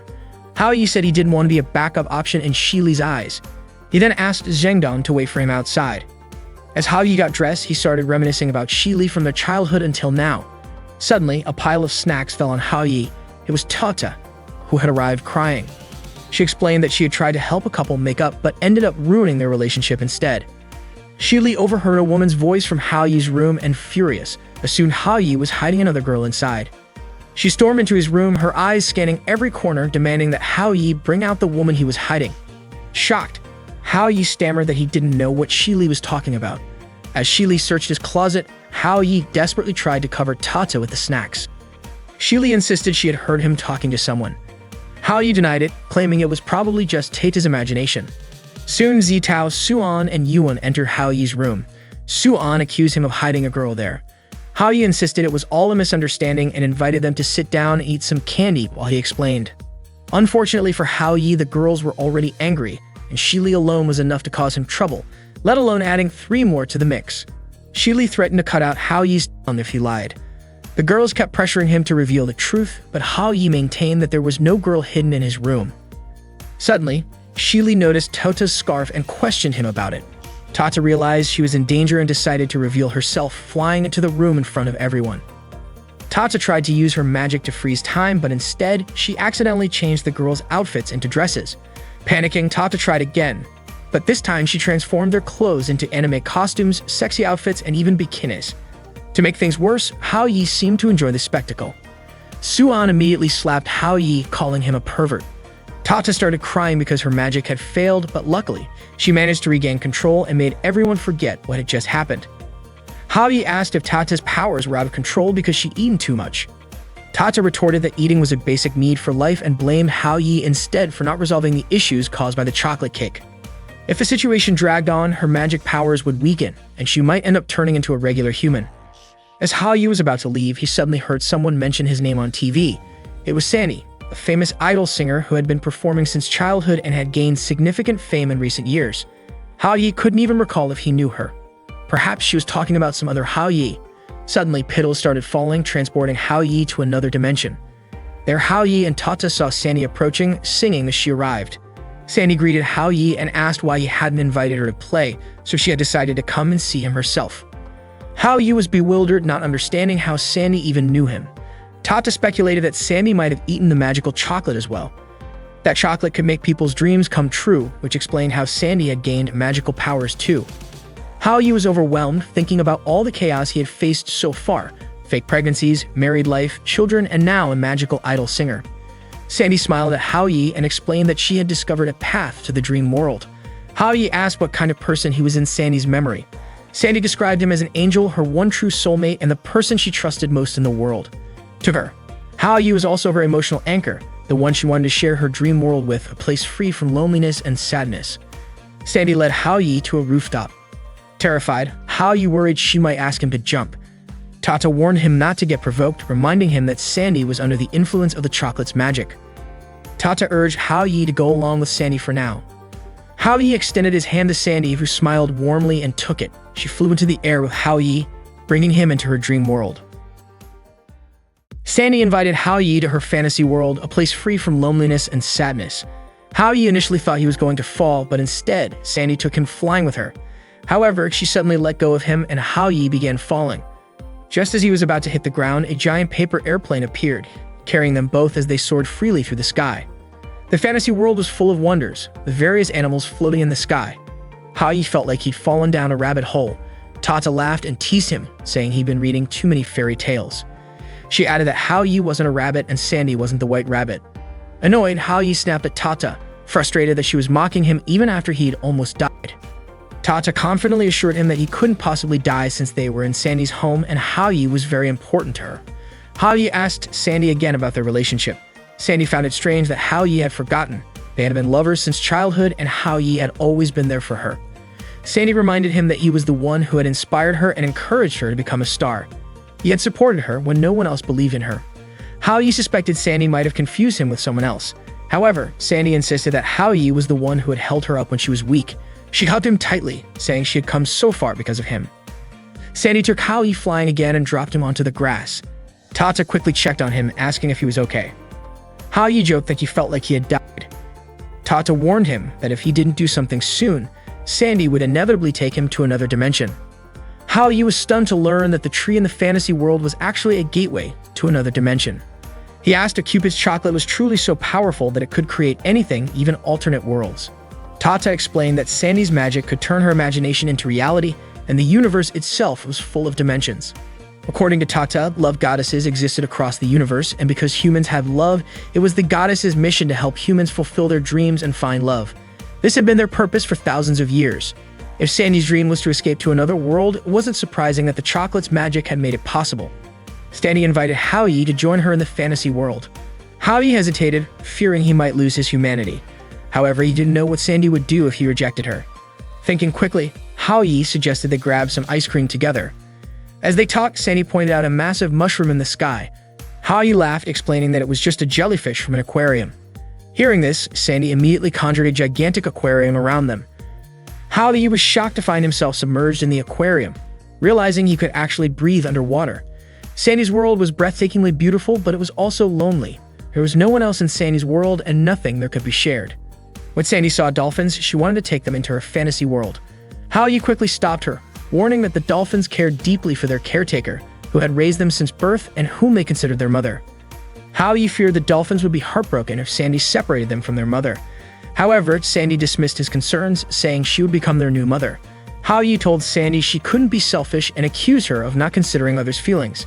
Sandy then asked Hao Yi if he felt the same as the dolphins, that he didn't want to leave his current world. She asked if he would come with her to the fantasy world, but Hao Yi was unable to answer. Sandy became upset, and suddenly, her world lost its vibrant colors. Concerned that his words had caused her sadness, Hao Yi quickly suggested they go to the fantasy world together tomorrow. Hearing this, Sandy smiled again. As Hao Yi was walking home, Tata asked why he had decided to go to the fantasy world tomorrow. Hao Yi remained silent, and Tata wondered if he was planning to ignore Sandy and leave her all alone. Tata warned Hao Yi not to bring Sandy into the fantasy world, because if he did, Sandy's physical body would die in the real world. She explained that Sandy's body was in a coma at the hospital, and what Hao Yi was meeting was just Sandy's soul. If her soul passed through the dimensional door, her body in the real world would die. Hao Yi already knew about this, but Tata was shocked that Hao Yi didn't seem to care about Sandy's death. She knew Hao Yi wasn't the kind of person to just ignore something like that. Hao Yi had seen the world Sandy created, and it was perfect, without a single failure. Hao Yi had thought it was because Sandy's heart was pure and beautiful, unlike the real world, which was full of cruelty and ugliness. But when he thought about it more deeply, he realized that Sandy's desire to leave everything behind in the real world and choose the fantasy world instead was because there was something about her life that she couldn't express, something that was less beautiful than what she showed. Without understanding everything, it would be impossible to keep her in the real world. Hao Yi assured Tata that he wasn't going to ignore Sandy, he just needed some time. He promised he would think of what to do for her that night. Later that evening, Hao Yi thought about it while he was taking a shower. He was startled when he returned to his room and saw Sandy lying on his bed. Hao Yi asked why Sandy had come without telling him beforehand. He felt embarrassed because he hadn't put his clothes on yet. Sandy said she wasn't going to look. Hao Yi was surprised. Sandy's way of thinking was so different from that of ordinary humans. Hao Yi asked why Sandy had come to see him that night when they were going to meet the next day. It turned out that Sandy just wanted to give him a gift, a song she had written for him. She explained that she was able to write it without the help of an agent, all because of the inspiration Hao Yi had given her. She thanks him for always supporting her. Hao Yi didn't want to accept the gift, thinking it was too precious for him. But Sandy insisted she wouldn't take it back, saying she would write more songs after going to the fantasy world, where she would have countless listeners without any limits and her life would be free. Hao Yi believed that Sandy would have many fans, but he knew he wouldn't be one of them. He understood that she wouldn't visit him anymore. Suddenly, Tata appeared and said that Sandy couldn't wait until tomorrow. Would they just let Sandy die? Tata certainly couldn't let her client die by suicide. She asked Hao Yi to think of a way to save Sandy. Hao Yi mentioned that he had a method, but it might go against the love goddess's rules, and he was afraid it might hurt Tata. Tata was willing to take the risk, saying that if she didn't solve the problem between Hao Yi and Sandy, her mission wouldn't be complete and she would lose her magic powers. So Tata decided to bet on Hao Yi's method and agreed to it. Hao Yi met Sandy near the tree that served as the entrance to the fantasy world. Sandy immediately hugged him, thinking Hao Yi had changed his mind. However, that wasn't the case. Hao Yi had come to take her back. He hoped Sandy wouldn't go to the fantasy world and asked her to come back. But Sandy, of course, refused. She didn't want to return to the real world. Hao Yi asked why Sandy didn't like living in the real world. Did she not like being limited? And if so, who was limiting her? Meanwhile, her agent, Agent Wang, and Sandy's mother, Lu Jie, were watching Sandy's condition at the hospital. Wang complained about the cost of Sandy's treatment, saying that if she didn't wake up soon, it would be useless. However, Lu Jie believed that Sandy would surely wake up. Hao Yi told Sandy that the fantasy world wasn't as pure and beautiful as she believed. It was also filled with darkness and ugliness. Sandy responded, saying that it was only temporary. Haoyi explained that the fantasy world also had its ugliness, because beauty and ugliness were like two sides of a coin. They would always coexist, no matter where Sandy went. If Sandy enjoyed the beauty, she would also see the ugliness, and she would start thinking that the fantasy world never existed. Meanwhile, Sandy's body in the hospital began to stir and Lu Ji cried out, calling for a doctor. Sandy couldn't believe what Haoyi had just said. After all, Haoyi had always supported her. Feeling frustrated, Sandy ran off to enter the fantasy world. Haoyi chased after her, trying to stop her, but before he could reach her, Sandy had already stepped through the door to the fantasy world, and the door collapsed before Haoyi could grab her. Sandy's memories began to rewind to when she was a child and befriended a young boy. Sandy ran as fast as she could toward the door to the fantasy world, asking Haoyi not to follow her. Upon entering, Haoyi was shocked by the dark scenery inside. Sandy hadn't expected her final refuge to look so different from what she had imagined. Haoyi wondered if his words had influenced Sandy into imagining such a dark world.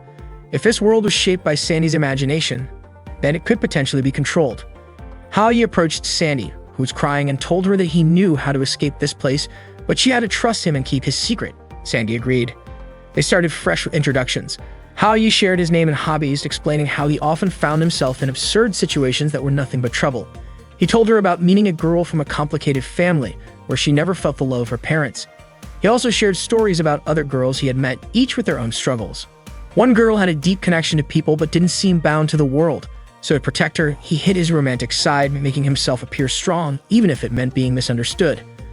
Another girl felt neglected by her father and longed for a warm family. All these girls had their lives changed by one thing, the goddess of love. Sandy saw a vision of the goddess of love herself. Haoyi explained that it was because of the goddess of love that he was able to meet these girls. Her magic had allowed these girls to overcome their challenges.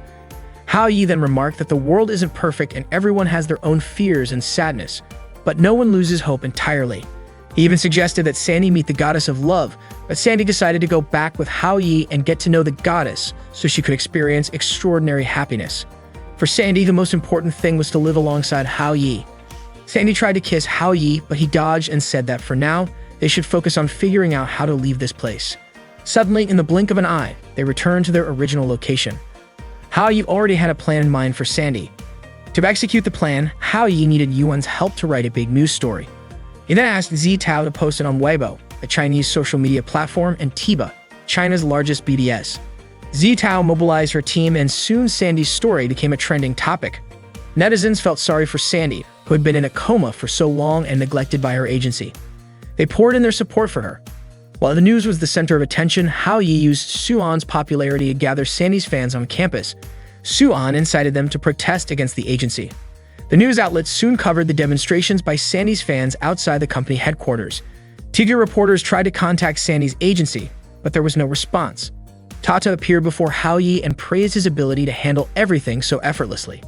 Haoyi said it wasn't enough. Besides wanting Sandy to wake up, he also wanted her life to have meaning. The first step of the plan was successful, and now was Haoyi's turn to take action.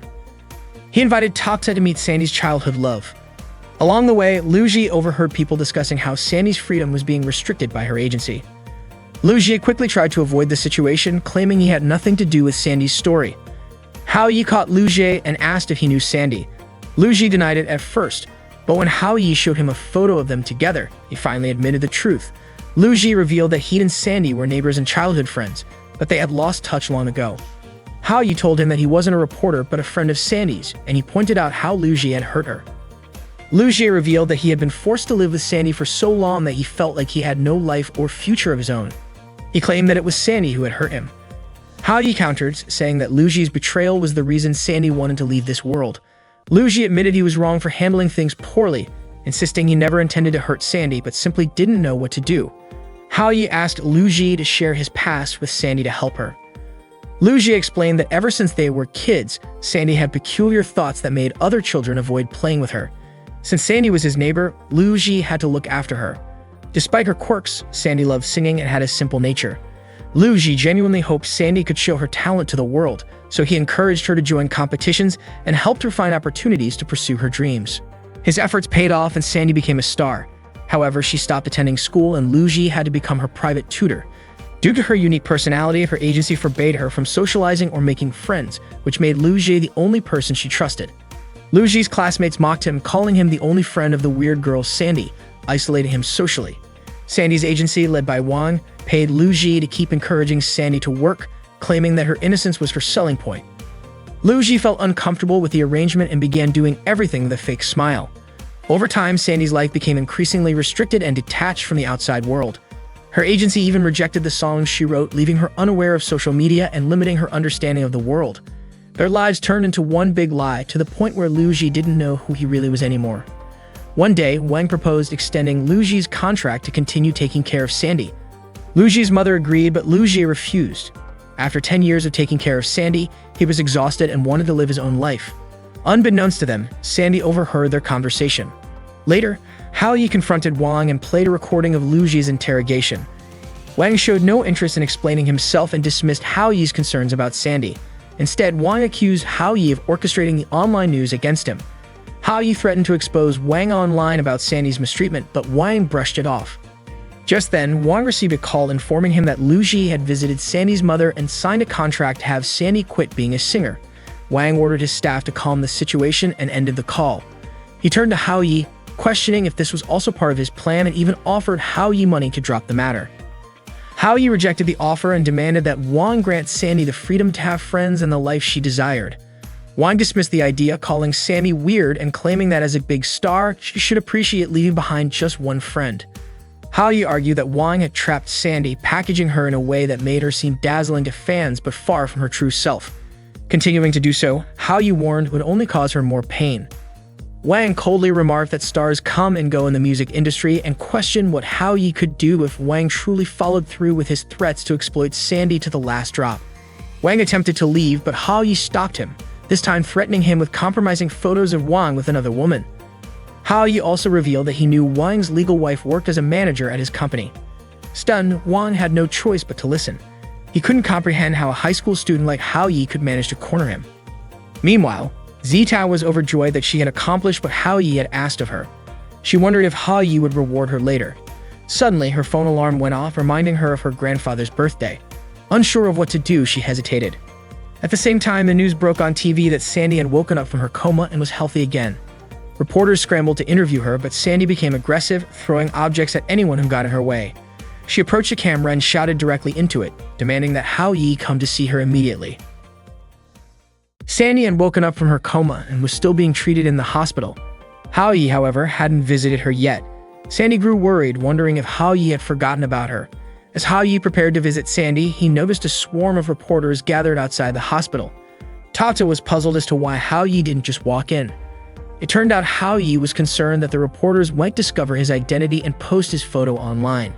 He couldn't imagine being chased by fans and reporters every day. To help, Tata used her magic to make the reporters unaware of Hao Yi's presence. She also made Hao Yi wear various anime costumes, laughing at how amusing he looked.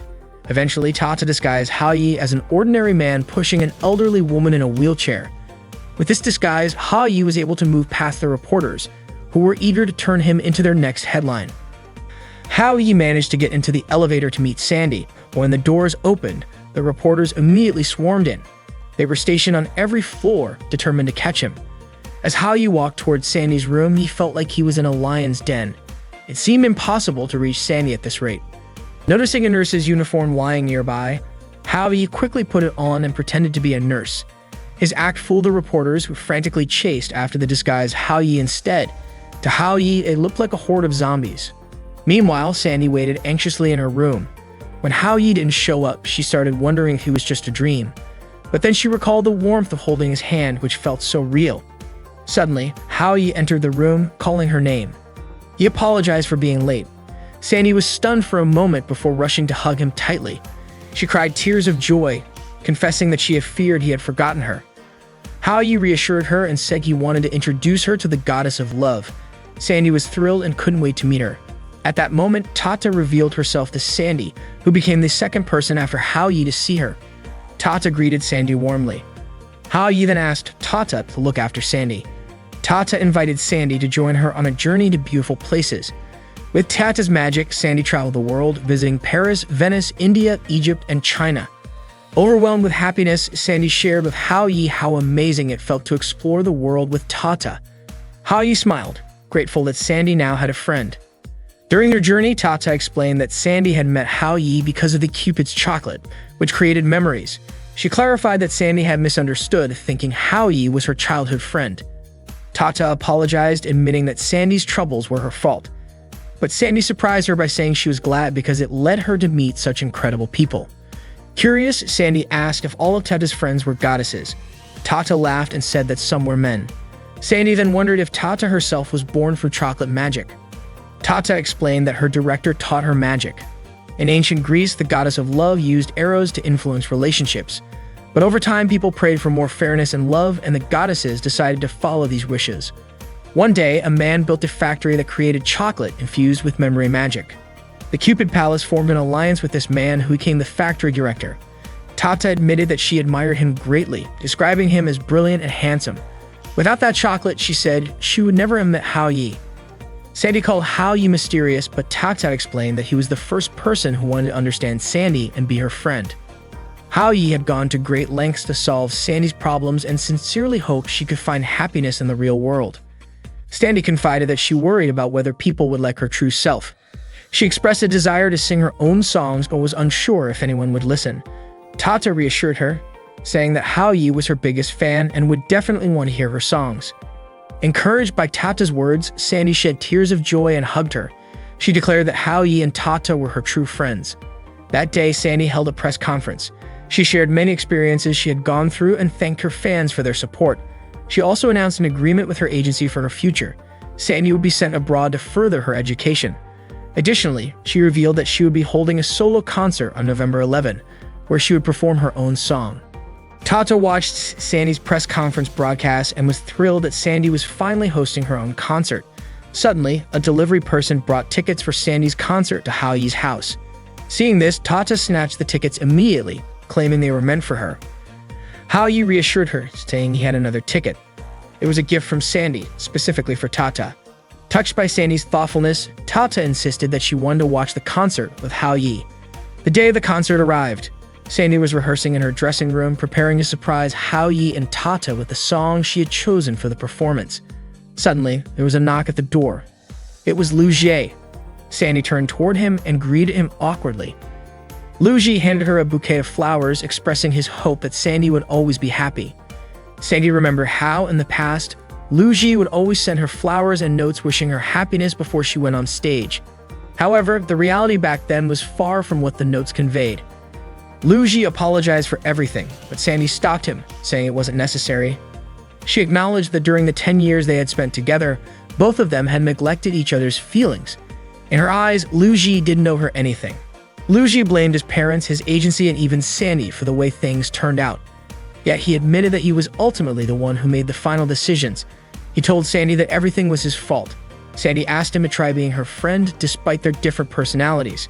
However, Lu Jie hesitated, saying he wasn't sure if that would work. Sandy responded by saying she finally understood the real Lu Jie. She explained that she wanted him to be her friend not out of obligation, but through genuine emotions, even if misunderstandings and arguments might arise. That's what true friendship meant to her. Lu Jie thanked Sandy and promised to try being her friend without worrying about other factors. He also vowed to always be there for her. Later, Sandy greeted her fans on stage, thanking them for attending her solo concert. She shared how many things had happened in her life recently. Although she couldn't put her feelings into words, she promised to express them through her new song, titled Cupid's Chocolate. As she sang, Sandy waved to her fans. When she reached the part of the stage where Hao Yi was sitting, she extended her hand toward him.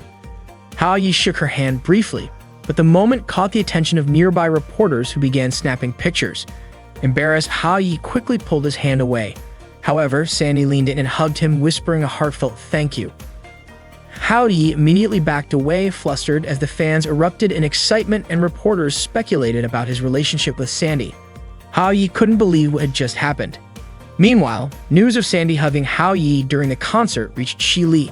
Furious at seeing Hao Yi touched by another girl, Xi Li's jealousy began to simmer. Hao Yi was hiding from Sandy's fans, who were determined to catch him. This all happened because Sandy jokingly leaned her face close to Hao Yi's during last night's concert. Ever since, her fans had been chasing him non-stop. At home, Xi Li was waiting for him, visibly upset. On his way, reporters swarmed around him as well. Hao Yi couldn't go anywhere and had to hide behind some plants. While hiding, Hao Yi spotted Ran passing by and called out to her.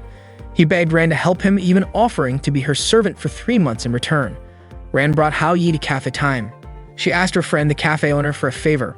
Ran had a business trip that day, and she explained that one of her students was in trouble after being mistaken as Sandy's boyfriend, leading to the chaos. She requested the cafe owner to let Hao Yi stay there temporarily. The cafe owner agreed, no matter how long Hao Yi needed to stay. Relieved, Hao Yi immediately slumped onto a chair in the cafe, exhausted and ready to sleep. After a while, he was woken up by the sound of someone flipping through a book. Startled, Hao Yi quickly apologized, not realizing someone else was sitting at the table where he'd fallen asleep. He offered to find another seat. The person was Director Ryus, an ally of Cupid's palace. Ryus mentioned that he'd only arrived after the person sitting with Hao Yi earlier had left. That's when Hao Yi realized Ran had ditched him and left him there. Ryus noticed how tired Hao Yi looked and asked if he was in trouble. Hao Yi explained he had been running all night. Feeling sympathetic, Ryus offered to treat him to coffee and a chocolate cake. Suddenly, Hao Yi's phone rang. It was Zitao calling. Hao Yi assumed Zitao would be upset with him because of the scandal with Sandy, but to his surprise, Zitao was worried about him. Hao Yi asked if she was angry, but Zitao assured him she knew it was all just a misunderstanding. Hao Yi told her he was fine and was at Cafe Time. Ryus, watching Hao Yi, teased him, asking if he had just talked to his girlfriend since he seemed so happy. Embarrassed, Hao Yi denied it and explained that Zitao was just a friend checking in on him. Ryus asked why Hao Yi looked so anxious, but Hao Yi couldn't give a clear answer, which made Ryus smile. Ryus told Hao Yi found him amusing and handed him a box of candies. Hao Yi was confused and asked what it meant. Ryus asked if Hao Yi believed in magic. Hao Yi replied that magic wasn't something modern society could take seriously. Ryus agreed but insisted the box contained ordinary candies, nothing magical. Just then Zitao called again, letting Hao Yi know she had arrived at Cafe Time. Hao Yi went to greet her and invited her to sit with him. He wanted to introduce her to the man he had just met, but by then Ryus had already left. Hao Yi tucked the candy box into his pocket. Meanwhile, Tata spotted Hao Yi with Zitao through the cafe's glass window. Feeling hurt, she walked to the edge of a nearby lake. She regretted worrying about Hao Yi and even packing a bag for him, thinking he no longer needed her. Suddenly, Ryus appeared in the middle of the lake and asked what upset her. Surprised, Tata asked why Ryus was there. Ryus casually replied that he was on his way back from restocking supplies and had stumbled upon something interesting about Hao Yi. Panicking, Tata admitted that Hao Yi's troubles were partially her fault and promised to fix things. But Ryus dismissed her concerns, reminding her that she was under Cupid's palace's management while he was just a chocolatier. Ryus pointed out that Tata had broken her contract by revealing herself to ordinary humans, which was a serious offense. He warned her that she could lose her 1,000-year abilities overnight as punishment. Desperate, Tata begged Ryus to save her, promising never to make the same mistake again. Ryus cast a spell on Tata, a magical control that would prevent her from interfering with humans again. He warned her that if she violated this rule, her magic would fail again.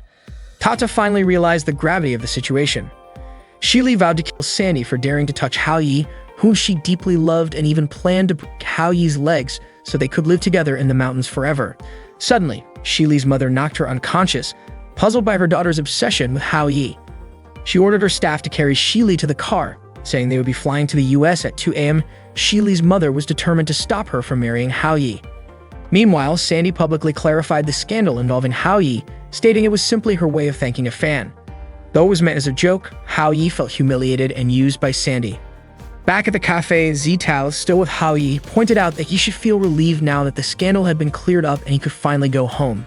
But Hao Yi couldn't stop thinking about how he had almost died on the streets while being chased all night, unable to sleep. He hoped his life would return to peace now that the scandal was resolved.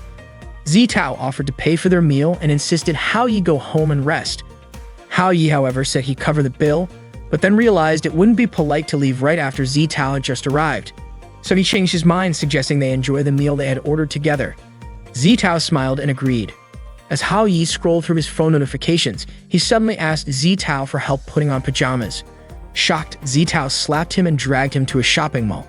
It turned out Hao Yi's nephew would be staying in his house for a while, and Hao Yi wanted Zitao to help pick out pajamas for him. Embarrassed, Zitao regretted her earlier reaction, while Hao Yi felt awkward, knowing Zitao had misunderstood. Both felt self-conscious as they continued shopping. They ended up in a lingerie store where Zitao tried on some pieces. Hao Yi froze, stunned by how beautiful Zitao looked, but his silence made her think the outfit wasn't good. Zitao tried on more styles, but Hao Yi stayed quiet, distracted by his mind conjuring strange images of her. Finally, Zitao asked if she should buy them all. Hao Yi suggested she just choose the one she was holding. Suddenly, they overheard a couple shopping for lingerie.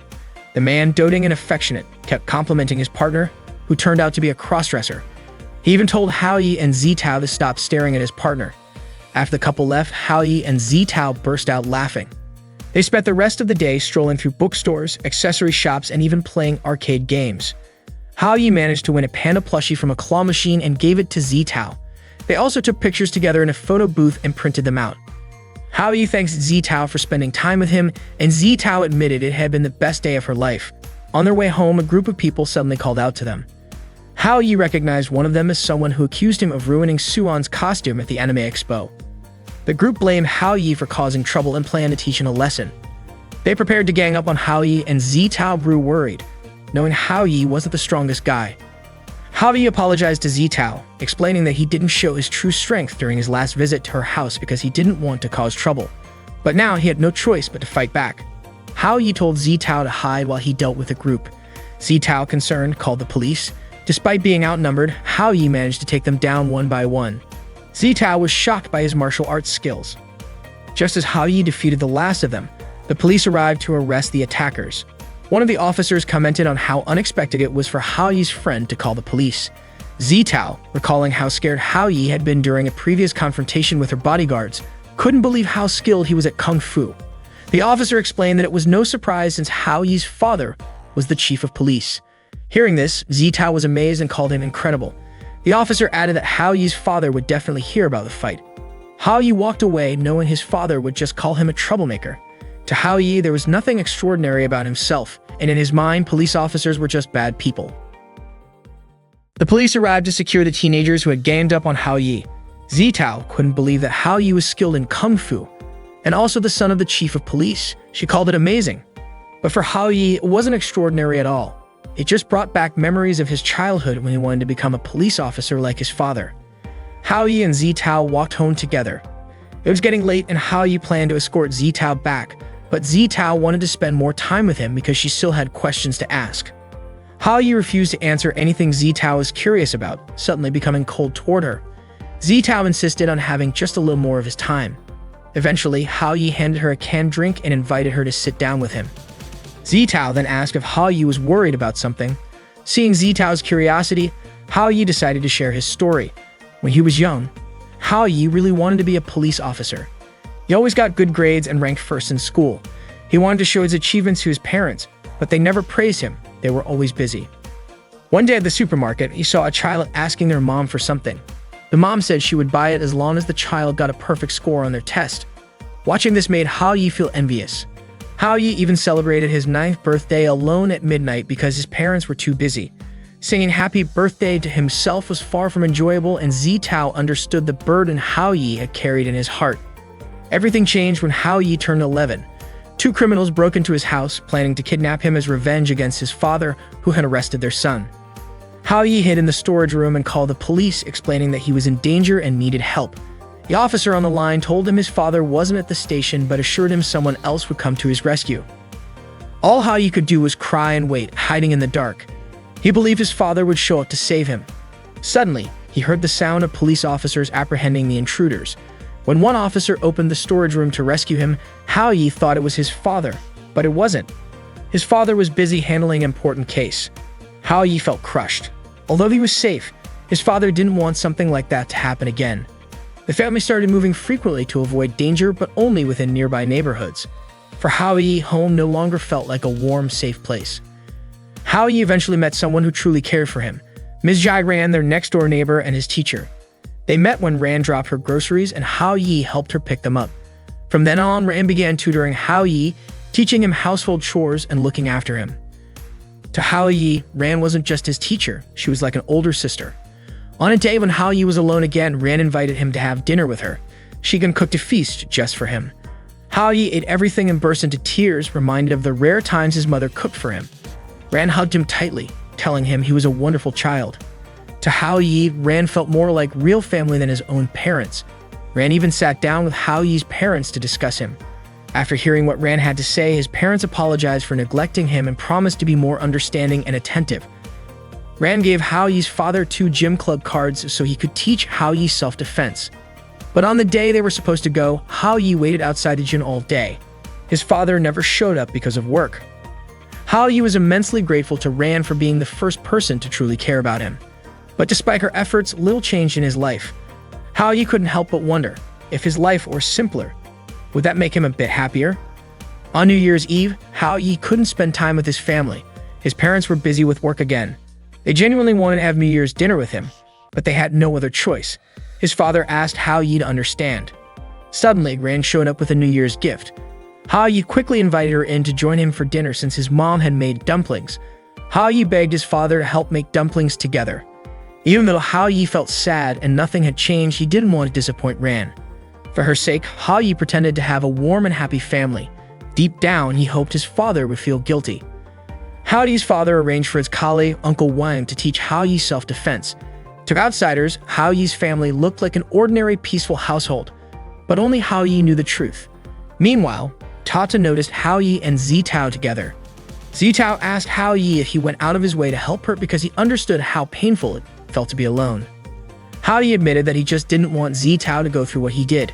Zitao was moved to tears, realizing that while Hao Yi was always helping others achieve their dreams, no one was helping him with his. When Zitao asked Hao Yi why he helped her Suan and Yuan, Hao Yi brushed it off, saying he didn't care about himself anymore.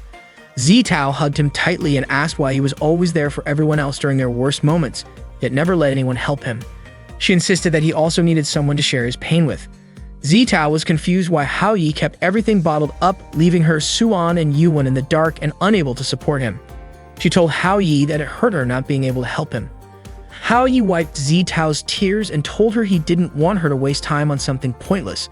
Zitao hugged him again and said it wasn't pointless. It was about his dream of becoming a police officer.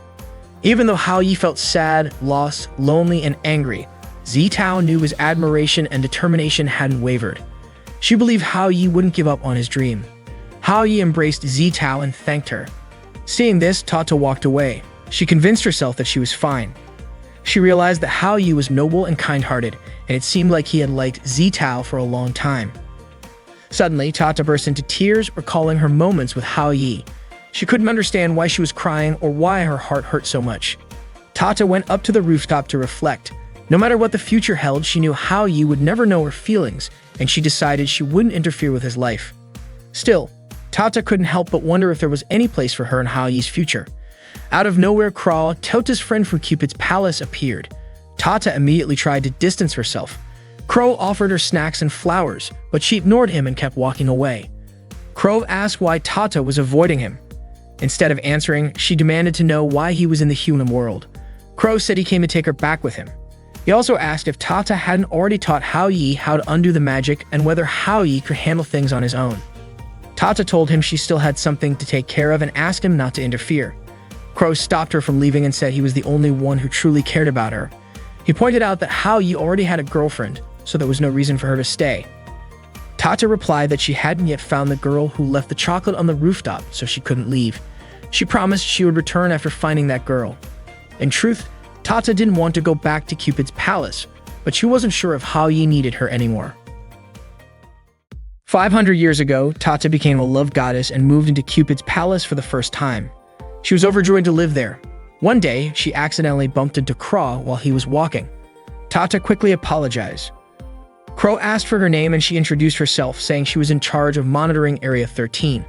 Crow was instantly captivated by Tata and fell in love with her, though his over-the-top behavior made Tata think he was weird. Crow introduced himself as the guardian of Area B16 and suggested that Tata should work with him in B16. He promised to give her everything she could ever need: food, a home, even marriage. But Tata firmly refused and told Crow to stop following her. Despite her rejection, Crow kept pursuing her. He prepared lunch for her, watched over her while she slept, and even brought her chocolate. However, Tata knew it was Cupid's chocolate, so she threw it away and told Crow to give up since he wasn't her type. Tata laughed as she recalled the time Crow had brought her that chocolate. She knew it was Cupid's chocolate and didn't eat it, but that was something Hao Yi had done too. Thinking about Hao Yi made Tata feel sad. She knew he had fallen in love with Zitao and might not need her anymore. That morning, heavy rain poured down. Haoyu was worried about Zitao as she had been out late. He wondered if she was getting enough rest. Suddenly, Zitao called Haoyu, asking for his help. This time, it was about Suan. That morning, Suan was participating in a contest at an anime expo. The event was designed and programmed in a highly innovative way. Suan took Zitao to the dressing room, where there were tons of costumes, fashion props, and professional-grade makeup tools. Suan introduced Zitao to her friends Baek Sui and Sun Qian. From the media department, Sui and Xingyan quickly hit it off with Zitao, showing off costumes and accessories they had made. Zitao was amazed to learn that all the costumes and accessories were Suan's creations. Everyone was surprised by Suan's hobby. She also revealed that she liked writing scripts, which she kept in her notebook full of character designs and stories. Suan asked if they liked her designs. They were impressed and couldn't believe Suan was such a professional cosplayer. Zitao felt happy seeing Suan surrounded by friends who shared her hobby. Suan was asked to show the outfit she planned to wear on stage, and everyone was stunned when she put it on. They said Suan looked just like a queen. Zitao was confident that Suan's performance would be a huge success. But when Suan went to put on her crown, she realized it wasn't in her bag. She remembered leaving it in her school locker. If she went back to get it, she wouldn't make it in time for the warm-up performance. Zitao reassured her, saying her friends could step in for the warm-up act. Sui and Xingyan agreed to help and promised to do their best. Trusting them, Suan left to retrieve her crown, vowing to return before the main performance. The audience had been eagerly awaiting the contest. While waiting for it to start, they enjoyed the warm-up performance. Sui and Xingyan showed Zitao a costume that Suan always brought with her for luck. They asked Zitao to take care of it. Among the items was the maid outfit that Suan had once worn. Zitao couldn't help but think about how Haoyu had changed Suan, and how Haoyu had also changed her. The rain kept pouring down. Suan was at a bus stop, unsure if she could make it to the contest. Zitao called her and told her it was almost her turn on stage. But the rain was so heavy and Suan didn't have an umbrella. Feeling hopeless, she told Zitao to pass on her apologies. Zitao, however, urged her not to give up. She promised to buy Suan some time. Suan was curious about what Zitao would do. Zitao declared that if Suan was the queen, then she would gladly be her servant. Meanwhile, Haoyu rushed to the school to retrieve Suan's crown from her locker. As he ran, Tata spotted him and approached. Haoyu managed to find Suan's crown, and when he saw Tata, he asked where she had been lately. He then asked for her help, but Tata didn't respond. Instead, she suddenly began to cry and hugged Haoyu tightly, saying she didn't want to leave. Surprised, Haoyu asked why Tata had to leave, but she just kept crying and apologized. She admitted she shouldn't have acted the way she did and regretted forgetting that Haoyu had a relationship with Zitao. Tata assumed Haoyu was in love with Zitao, but he clarified that his relationship with Zitao wasn't what Tata thought. Hearing that, Tata felt immense relief, realizing Haoyu wasn't in love with Zitao after all. Haoyu was confused by how quickly Tata's mood shifted from tears to happiness.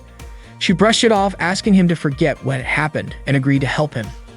Meanwhile, the audience eagerly chanted Suan's name, excited to see her performance. Sui and Xingyan grew anxious as Suan's group was about to take the stage, but she still hadn't arrived. Zitao tried to reassure them, insisting that Suan wouldn't give up. She encouraged Sui and Chan to do their best and keep the crowd engaged until Suan arrived. At the bus stop, Suan was overwhelmed with despair, thinking it was all over because she didn't have her crown. She began to cry. Suddenly, Haoyu appeared, holding the crown. He told her, "A queen shouldn't cry." Shocked, Suan asked why Haoyu was there. He explained that Zitao had called him for help and that he understood how important the contest was to her. Suan pointed out that she wouldn't make it on time because of the heavy rain. Without hesitation, Haoyu carried Suan on his back to get her to the expo as quickly as possible. The rain began to ease and the skies cleared. Haoyu believed that even the gods were helping them. Back at the expo, Zitao was acting as the loyal servant who vowed to dedicate her entire life to the queen. In character, the servant was praying to revive the queen, who had been slain by the demon king. Sui and Xingyan grew increasingly worried since the time they had bought was running out and Suan still hadn't appeared. Zitao, fully in character as the servant, pretended to have sacrificed her sight for the queen. She covered her eyes and begged for the queen to return. Moments later, Suan dramatically entered as the queen. She walked up to Zitao, gently kissed her closed eyes, and thanked her. The performance was a smashing success, and the audience erupted into cheers. Everyone loved the show. Later, Suan gifted her maid costume to Zitao as a token of appreciation for her help. Surprised, Zitao asked why Suan was giving it to her, pointing out how important the costume was to Suan. Suan replied that the costume suited Zitao perfectly. Hao Yi chimed in, encouraging Zitao to accept the gift. He noted that Zitao had looked stunning during her first costume performance on stage, a memory that would always stay with him. Hao Yi also praised Zitao's surprising talent for acting. Blushing, Zitao said she only wanted to help Suan and admitted she had been nervous in front of such a large audience. As Hao Yi and Zitao walked together, they turned to call Suan only to realize she wasn't behind them. Later, Hao Yi collapsed onto his bed, feeling relieved that everything was finally over. Tata, however, playfully reenacted Suan's stage performance, gushing about how powerful Suan's presence had been. Suddenly, there was loud knocking at Hao Yi's door. It was the delivery person. Hao Yi didn't want to get up, but the persistent banging forced him out of bed. When he opened the door, he was met with a mountain of packages filling his house. It turned out that all the packages were Tata's. She had ordered them in preparation for the upcoming school picnic. That day, the lottery for the camping trip at Longlin University was about to begin, and the students were told to gather on the field to form their groups. Hao Yi was in the classroom, sorting through all the snacks Tata had purchased online the day before. Unfortunately, none of them could be used as proper food. Tata playfully squirted Hao Yi with a water gun she just bought online. She was puzzled about why Hao Yi was throwing all the snacks on the floor when she had spent so much time choosing them. Hao Yi, clearly frustrated, complained that Tata had wasted his money on junk snacks, saying that out of everything she bought, only the instant noodles were useful. Suddenly, Zitao approached him nervously, asking him to write his name on a lottery slip. Hao Yi noticed a red smudge on the corner of the paper and asked about it. Zitao brushed it off, saying all the lottery slips had similar marks. She quickly grabbed the paper back and reminded Hao Yi to pack his things soon. Hao Yi thought her behavior was odd, and Tata suspected something was up. Meanwhile, Suan was growing anxious because Zitao hadn't returned yet. When Zitao finally arrived, she hugged Suan tightly, admitting that lying to Hao Yi had been really hard for her. Suan praised Zitao for successfully getting Hao Yi's name on the lottery slip. With this, Suan was confident she could ensure that Zitao and Hao Yi would end up in the same group as her. They could share delicious food, enjoy the beautiful scenery together, and everything would go perfectly as planned. Suan decided to memorize the color of the marked paper for the lottery. However, unbeknownst to them, Yuan overheard their entire conversation. She slyly wrote her name on another slip with a similar red smudge in the corner. When the lottery began, the group leaders lined up to draw their members' names. But when Suan reached into the box, she found multiple slips with red smudges. Left with no choice, she took them all. Suan's group ended up consisting of herself, Zitao, Hao Yi, and Yuan. Suan and Zitao were shocked to see Yuan in their group and couldn't figure out how she had managed to join. As they walked to the campsite, Suan was furious that Yuan had ruined her plans. She couldn't understand how Yuan knew about their markings, but she was convinced that Yuan joined the group because of Hao Yi. Suan instructed Hao Yi to hurry and catch up to them as he was far behind. Hao Yi was struggling with a massive backpack, and to make things worse, Tata was perched on top of it, adding to his burden. Tata cheerfully encouraged him, but Hao Yi begged her to get down. She refused, though, saying she was comfortable. Hao Yi grumbled about sensing a murderous aura around his three companions. Tata explained that the aura came from the Xia Luchang forest and speculated that some divine force was protecting Hao Yi. Tata then wandered off to explore the surroundings. Suan approached Hao Yi and scolded him for lagging behind, warning that if he kept this up, they wouldn't reach the campsite before sunset. She wondered if Hao Yi was deliberately slowing the group down. Hao Yi explained that his backpack was unbearably heavy. Zitao apologized, saying her servant had packed too many things into the bag. She offered to carry it herself, but Suan stopped her, reminding her that Hao Yi had volunteered to carry Zitao's bag. As a man, he should be able to handle it. Reluctantly, Hao Yi assured them that the backpack wasn't too heavy and that he could manage. Yuan chimed in, suggesting that Zitao should carry her own bag for the sake of gender equality. Zitao apologized again, but Suan didn't like Yuan's remark. Suan tried to take the bag from Hao Yi but couldn't lift it. Zitao asked if Suan was okay, saying that she should let her carry it instead. Yuan teased that since Suan had volunteered, she should follow through, which only irritated Suan more. Determined, Suan carried the heavy bag but quickly became exhausted. Hao Yi handed her a tissue to wipe her sweat, but Suan told him not to pity her. Hao Yi explained that he just felt guilty for sharing his burden. Suan said she was doing it for Zitao, not for Hao Yi. Hao Yi remarked that he had just discovered Suan's softer side and that his negative perception of her was beginning to change. Offended, Suan hit him and handed the bag back to him. The group crossed the river and finally arrived at the campsite. The scenery was stunning, with fresh air and breathtaking views. Su-an reminded everyone to set up their tents before nightfall. Hao Yi was exhausted when Zitao approached to help him, but Yuan also invited Hao Yi to set up a tent together. Zitao gave in, but Su-an immediately asked Yuan to help her with the tent, while Zitao and Hao Yi prepared dinner. As Su-an watched Zitao and Hao Yi cooking together, she felt grateful that their relationship was going well. Even though Su-an liked Hao Yi, she realized that he preferred gentle girls like Zitao. Yuan wanted to approach Hao Yi, but Su-an stopped her. However, Yuan pointed out that the tent was finished and it was time for dinner. Yuan walked up to Hao Yi and suggested that if the camping trip lasted for more than a day, it would be better to serve cold meals since they were easier to prepare and more nutritionally balanced. Yuan had even prepared some for Hao Yi. Zitao complimented Yuan for being amazing at cooking such fancy dishes. Hao Yi invited Zitao to try Yuan's food, but Zitao reminded him that she had made steak for him. Hao Yi agreed to eat the steak too, but Yuan objected, saying steak at dinner was bad for digestion. Hao Yi then invited Yuan to join him for sandwiches instead. Zitao countered by offering carrots, claiming they were better for digestion. Just as Hao Yi was about to eat the carrots, Yuan pointed out that roasted carrots lose their nutritional value. The two girls continued to argue over whose food Hao Yi should eat. Frustrated, Su-an snapped at Hao Yi for being indecisive and demanded to know whose food he would eat. Hao Yi finally decided to eat everything. Suddenly, Shili called Hao Yi, asking where he was. Hao Yi explained he was camping and mentioned it was a shame Shili couldn't join since she was in America. To his shock, Shili declared she was coming over right away. Panicked, Hao Yi tried to dissuade her. Moments later, Shili arrived by helicopter. She rushed to Hao Yi, claiming she had used every means to escape and come to him, even bringing him plenty of gifts, only to find him flirting with other women. Su-an was irritated by Shili's baseless accusations, pointing out that they were all just part of the same group. Shili dismissed the idea of a group, saying she only wanted to be with Hao Yi. She threatened to deal with Hao Yi's friends, but Hao Yi quickly calmed her down and invited her to join them for dinner. Su-an warned Hao Yi against indulging Shili because Zitao had prepared the food specifically for their group.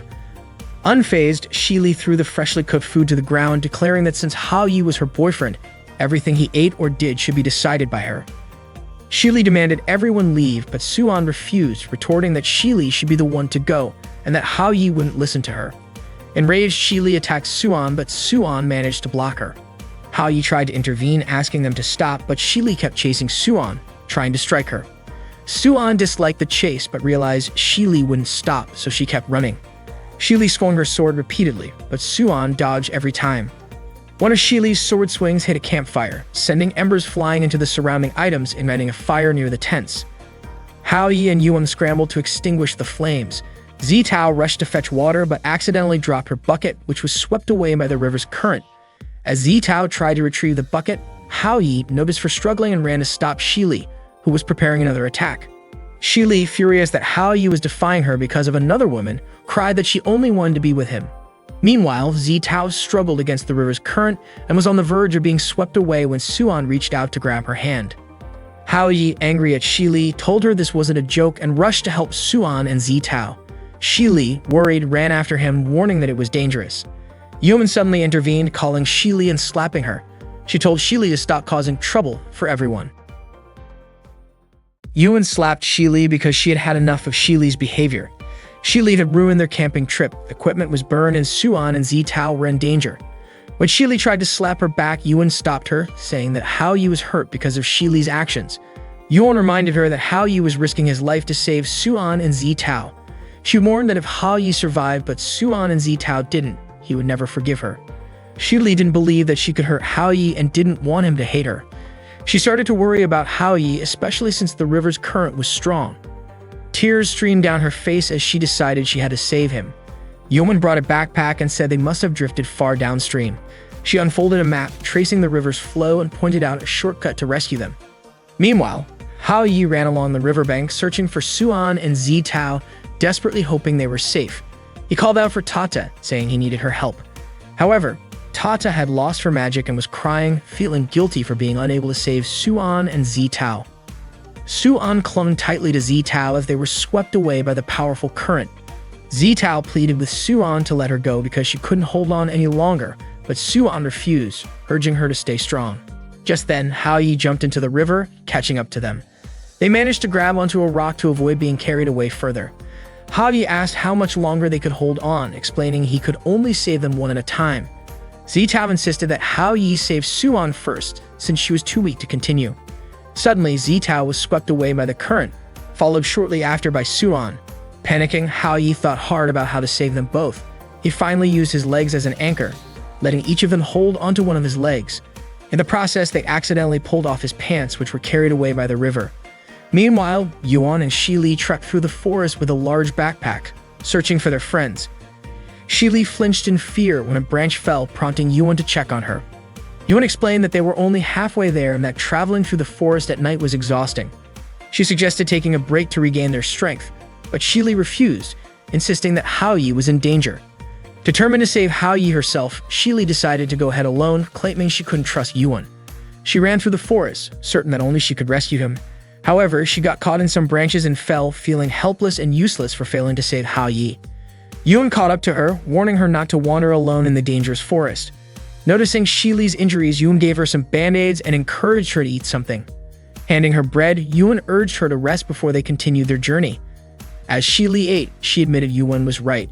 She hated feeling this way, but didn't know what else to do. She confessed her fear of losing Hao Yi and everything she cherished, just like in the past. Yuan responded gently, saying she didn't know what Shi Li had been through, but everyone carried their own pain. If Shi Li did make changes, the same things would keep happening and Hao Yi might leave her again. Yuan urged her to change before it was too late, and then resumed their journey. Back at the river, Hao Yi was still searching for Suan and Zitao, who had slipped away from their grip on him. Diving into the water, he imagined finding them sinking to the river's bottom, but it turned out to be a dream. When Hao Yi woke up, Suan and Zitao were safe. Zitao leaned in close to check Hao Yi's body, thinking he might have a fever because of how warm he felt. Embarrassed, Hao Yi quickly sat up, insisting he was fine. Feeling self-conscious about losing his pants, he asked them what they had done to him. Suan smacked him, calling him a pervert. Hao Yi argued that she shouldn't treat her rescuer that way. Suan told him to put his pants back on, explaining how much effort it had taken to retrieve them. Hao Yi thanked her, and Suan and Zitao also expressed their gratitude for saving them. However, they'd found themselves lost without a map. Hao Yi reassured them not to worry, saying Yuan would figure out how to save them. Suan admitted Yuan was reliable but complained about Shi Li, saying none of this would have happened if she had just stayed far away. Hao Yi apologized, saying he couldn't control the situation. He explained that Shi Li wasn't always like this and that, deep down, she wasn't a bad person. Suan, however, was annoyed, accusing Hao Yi of spoiling her too much. As they looked at the fireflies flitting around and the shooting stars in the sky, Zitao commented on how breathtaking the view was. Hao Yi suggested they make a wish. He wished they could be rescued soon. Not long after, Yuan arrived to find them. Hao Yi was relieved that she had found them so quickly. They were all surprised when Shi Li showed up as well. Hao Yi grew nervous, wondering if Shi Li still wanted to pick a fight with Suan. To everyone's surprise, Shi Li ran straight toward Hao Yi. Even Suan assumed she was about to attack him. Instead, Shi Li hugged Hao Yi tightly and began to cry. She confessed her fear of never seeing him again and begged him not to leave her. Tearfully, she promised to stop causing trouble and to stop bothering him. Hao Yi reassured her, saying he was fine and asking her not to cry anymore. Suan remarked that Shi Li seemed like she needed some time for self-reflection. Zitao observed that it looked like Shi Li genuinely loved Hao Yi. Yuan handed Hao Yi a drink, and he thanked her for finding them and taking care of Shi Li. With everyone safe, Hao Yi suggested celebrating with some toasted bread.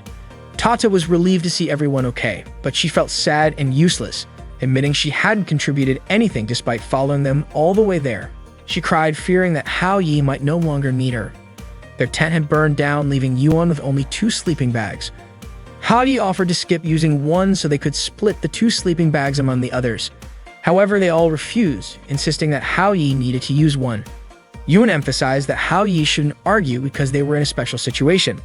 Zitao added that they owed their lives to Hao Yi and couldn't let him suffer. Even Suan chimed in, saying she didn't mind squeezing into a sleeping bag with him if it came to that. Shi Li boldly declared that Hao Yi should sleep with her and immediately kissed him. She then asked him who he would choose. Hao Yi, clearly overwhelmed, decided they should all sleep together. And so the 5 of them ended up crammed into a single sleeping bag for the night. That morning, Suan and Zitao were happily splashing around in the river. Shi Li woke Hao Yi from his sleep, reminding him that they had slept together all night and watched the sunrise together. Shi Li was cheerful and full of energy, even suggesting they share a morning kiss. However, Suan quickly stopped her. Shi Li argued that hugging Hao Yi was none of Suan's business, but Suan countered, saying she was the leader of their group and responsible for everyone's actions.